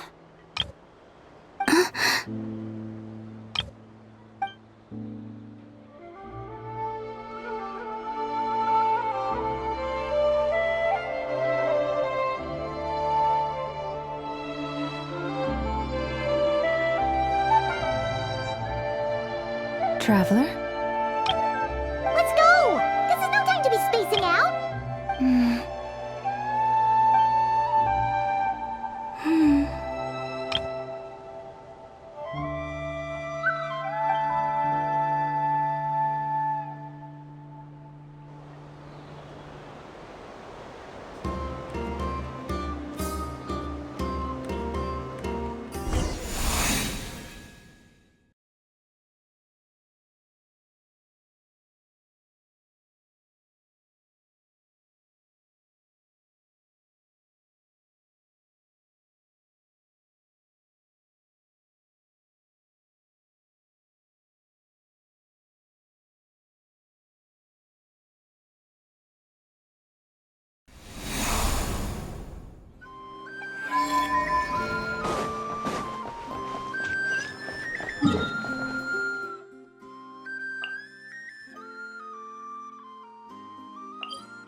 Rev the engines!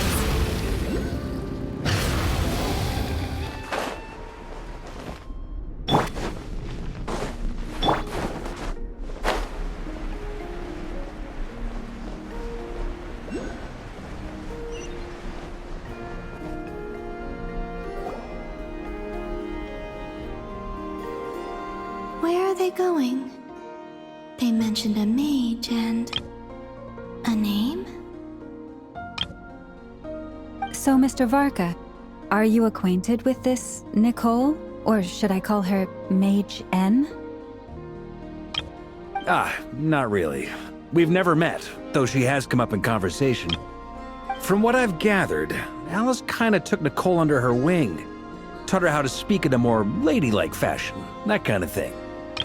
Huh. Hard to imagine Alice as an etiquette coach. Yeah, Alice is a larger-than-life personality, I'll give you that. But then again, that's why she's able to draw such... If I remember correctly, being an interesting person is actually one of her main entry requirements. So, if you ever wanted to join the Hexenzirkel, I'm sure you'd both be eligible to apply. Hey! Don't go around making promises on Alice's behalf! I wouldn't dare! I'm just trying to paint a picture of the Hexenzirkel for you. Okay, sure. Anyway, since none of us have ever met Nicole, how are we supposed to find her? We can't just go up to every woman in sight and ask, "Hey, are you Nicole?" Maybe something she's wearing will give it away? Like, a wind bloom pinned to her chest or something.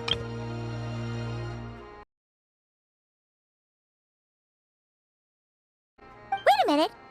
Alice never said Nicole was from Mondstadt. Oh, true.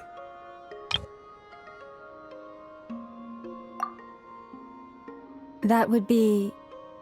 this young lady, then?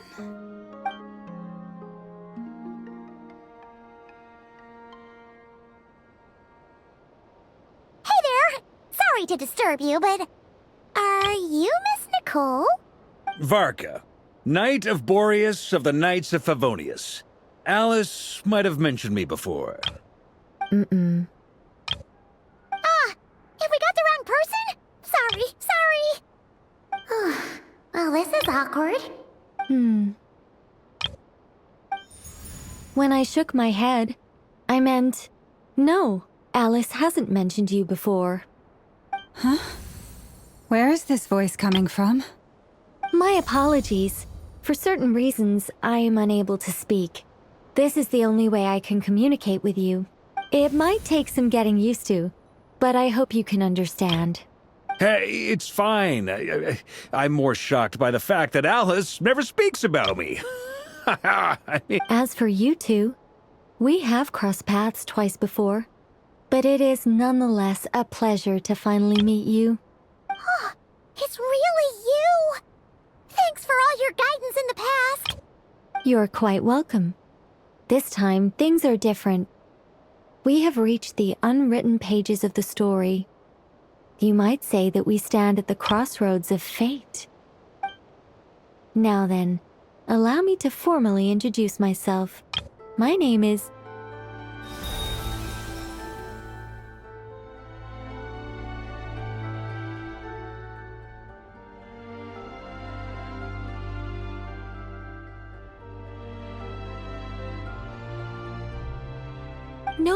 No, stop! Alice! I can't believe it! I had a whole speech prepared. I'd agonized over every single word. She always picks the worst moments to ruin other people's plans. I'm so sorry about that. Alice took the liberty of devising some bespoke self-introduction magic for each member of the Hexen Circle. But I could have sworn I deleted all of the triggering conditions for it. How did it bypass everything? Oh gosh, this is so embarrassing. This is a very different side of Nicole than what we're used to. Is she not used to face-to-face interactions? Don't worry about it. We've seen that introduction magic once already, so it wasn't too much of a shock. Please go on, Miss Nicole. We'd love to hear what you have to say, or, well, communicate. Huh? Are they talking to this lady? But... Will you all promise to forget that horrendously embarrassing introduction? Sorry, embarrassing? When? Yes, my name is Nicole, and I am one of a very few angels who have retained both their preferred form and their power. The Traveler and Paimon should be no strangers to this concept. There is another of our kind in Natlan. They call her... Right. Alright! Paimon remembers her! Yes. Well, I have retained more of my power than she. It's because I don't have a long-term duty to fulfill. To be more specific... no. We'll be here all day if I get into the specifics. Moving on. If I'm not mistaken, you are here because you wish to learn how one might reach the moon beyond the sky. That's right. Is that something you can give us any guidance on? Yes, I do know a way. It began with the Hyperboreans, who lived after the War of Funerary Flame. Blank looks. Maybe I should start with the background of the war. Or maybe not. It shouldn't be an issue. I'll fill in the gaps for you when we have more time. Anyway, after that war ended, the three moons retreated to beyond the false sky. The Hyperboreans were humans I once aided. They accepted the civilization and creations bestowed upon them by the angels. But despite accepting many blessings of the angels, many among them still held on to their faith in the moons. They were reluctant to accept the new order, even after the War of Funerary Flame. They sought to contact the moon goddesses beyond the sky and receive their guidance. But all three had passed away by that point. This mage has a unique method of communicating.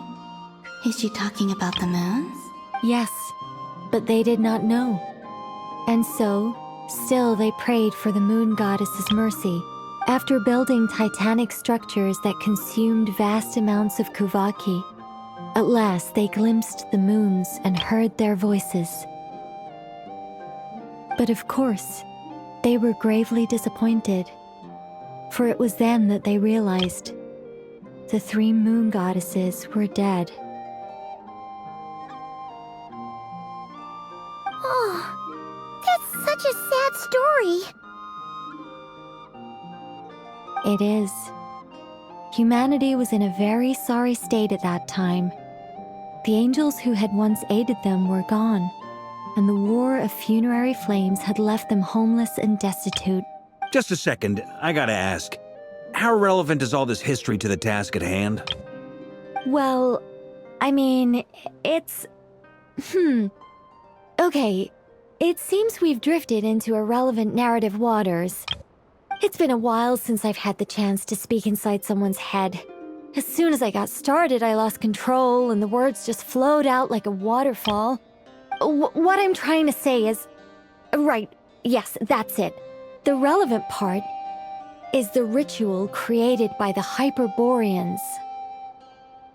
The fact that they bypassed the false sky and saw the true moons implies that they successfully built a connection between Teyvat and the outside world. Which means, with enough Kuvaki and a sufficiently stable connection, it should be feasible to send one person over the border.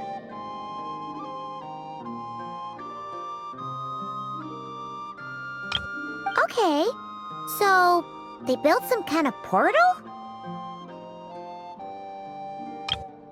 Oh, yes. A portal. Yes. Is something wrong?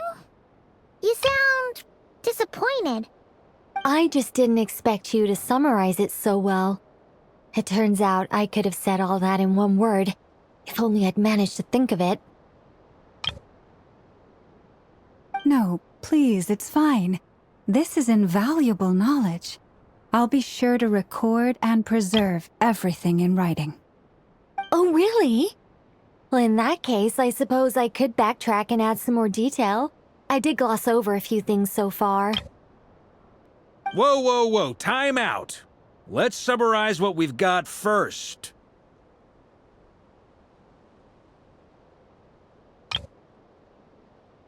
The Hyperboreans were the last ones to use this method, right?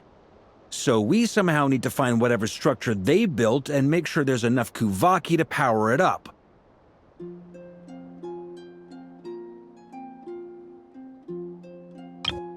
Luckily, we have the moon marrow of both the eternal and iridescent moons, so we're all good for Kuvaki.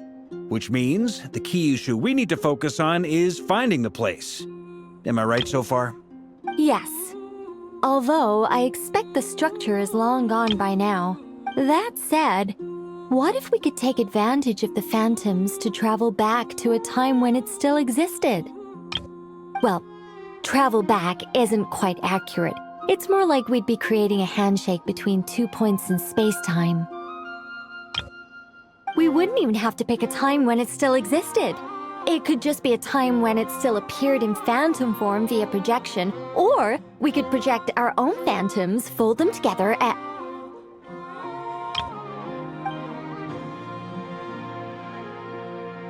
You look lost. Was that too hard to follow? Yeah, things got a little, technical there. Paimon's brain is reaching capacity. All right. Let me think about how to put this more simply. Okay, got it.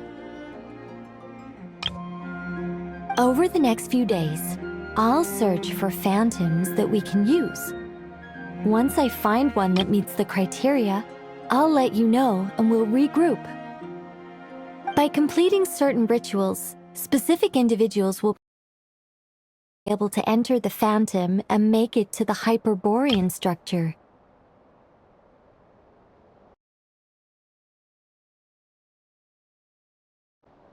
If everything checks out, and it looks feasible, we'll just need to wait for Moon Prayer Night, and we can send the Moon Goddess back home. I'm really skimping on the detail here. Is this making any sense at all? I think so. For now, we'll just wait to hear from you. Yes. Basically, yes. Great. Counting on you. In the meantime, we'll focus on finding the moon goddess's name. My name? Are they looking for a way to stop me from disappearing? Excuse me, Miss... Go on, Miss Nicole. This conversation was a little all over the place. I didn't catch your name.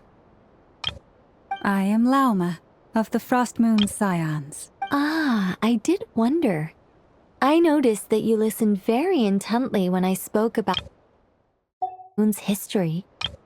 If you'd be interested, I'd love to visit you this evening and go through it again in greater detail.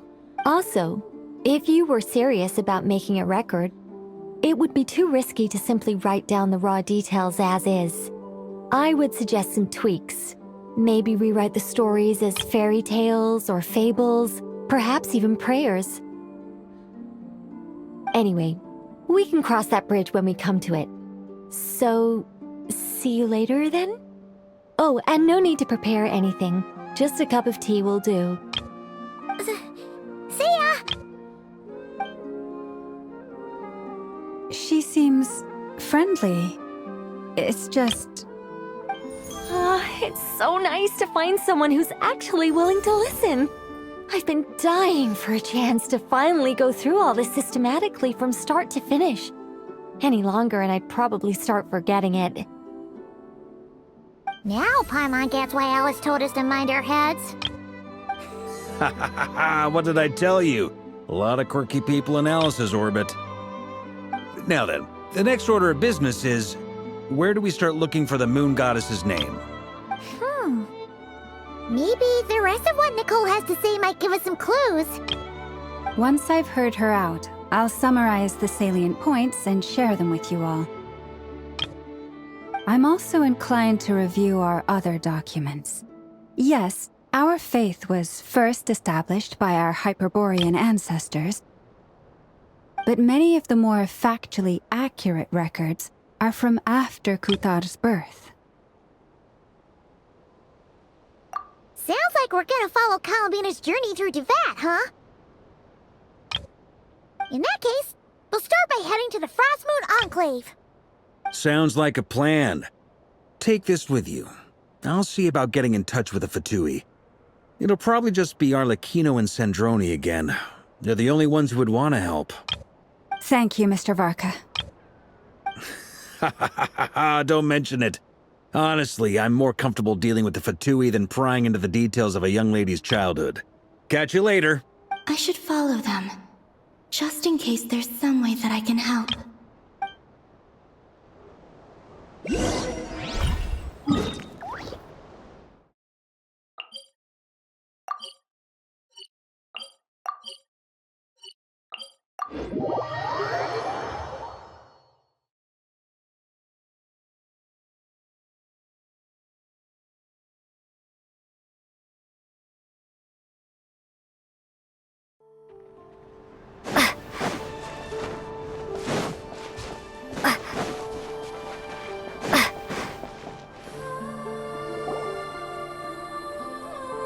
A while ago, I took the time to organize all documents in our possession that pertain to Kuthar. What you see here is the material I consider reliable. You're saying there's unreliable material too? Yes. Most of the information we have was transmitted through an oral tradition. Inevitably, some of her stories were mythologized and deified over the years through countless retellings. That's why I organized them into reliable and unreliable.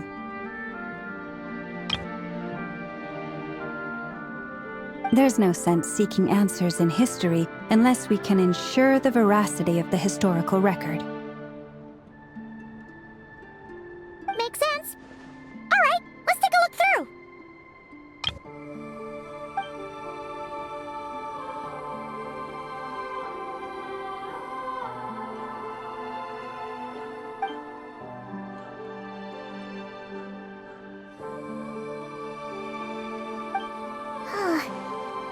all these records refer to Kutar instead of Columbina. Although neither of those is her real name. Paimon's not sure what point she's trying to make. What we can gather from these records is that the Frost Moon Scions worshipped her as a god, placing impossible expectations upon her. I cannot fault them for their earnest faith, but for all their devotion, worshipping her day in, day out changed nothing. I imagine that none of it resonated with Columbina. It wouldn't surprise me if, even back then, she had already begun to reject the name Kutar and everything it represented. Lama speaks the truth. When I heard them call upon Kutar with hope and expectation in their voices, they may as well have been calling upon somebody else.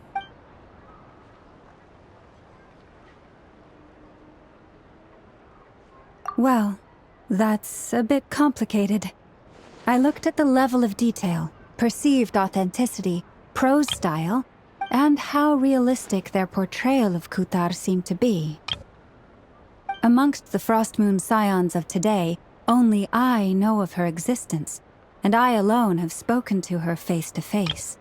As such, I know that there are certain things she simply would never do.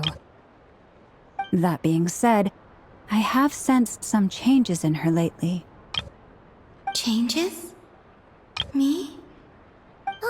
Seems like this is getting us nowhere. For what it's worth, why don't we check the unreliable sources too? Sure. Give me a moment.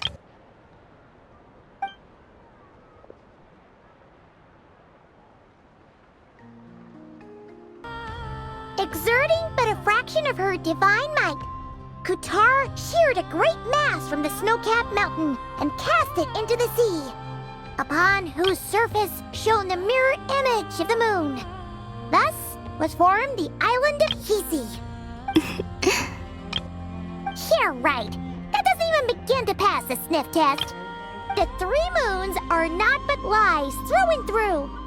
Only one moon has ever shone for us, and Kutar is her name. The vast majority of ancient texts are filled with fanciful tales like these. I trust you understand my criteria a little better now.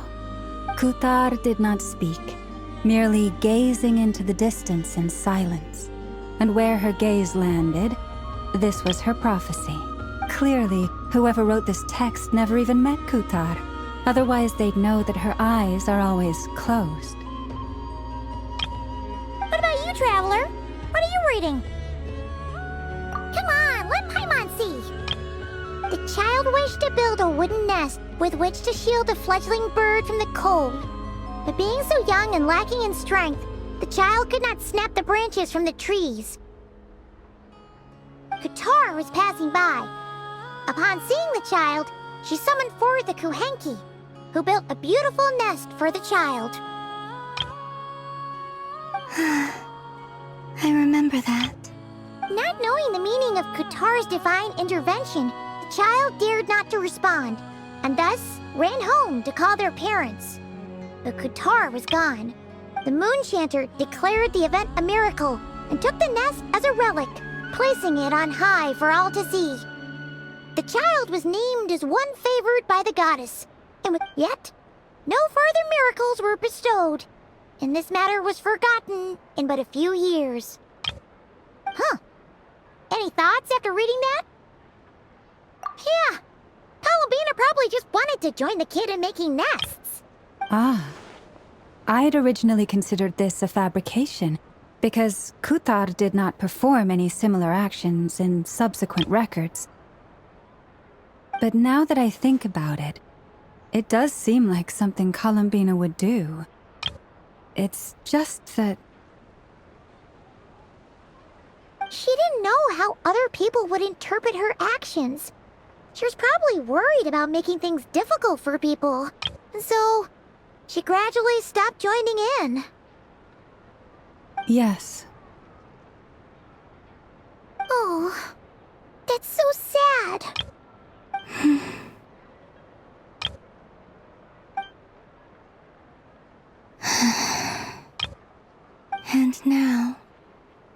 I can make no such gestures of warmth, even if I want to.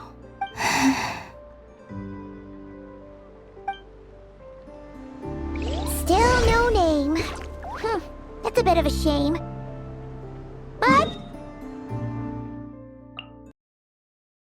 Barca said he was gonna set up a meeting with Arlecchino and Sandrone, right? Let's go back to Nasha Town and see how he's doing.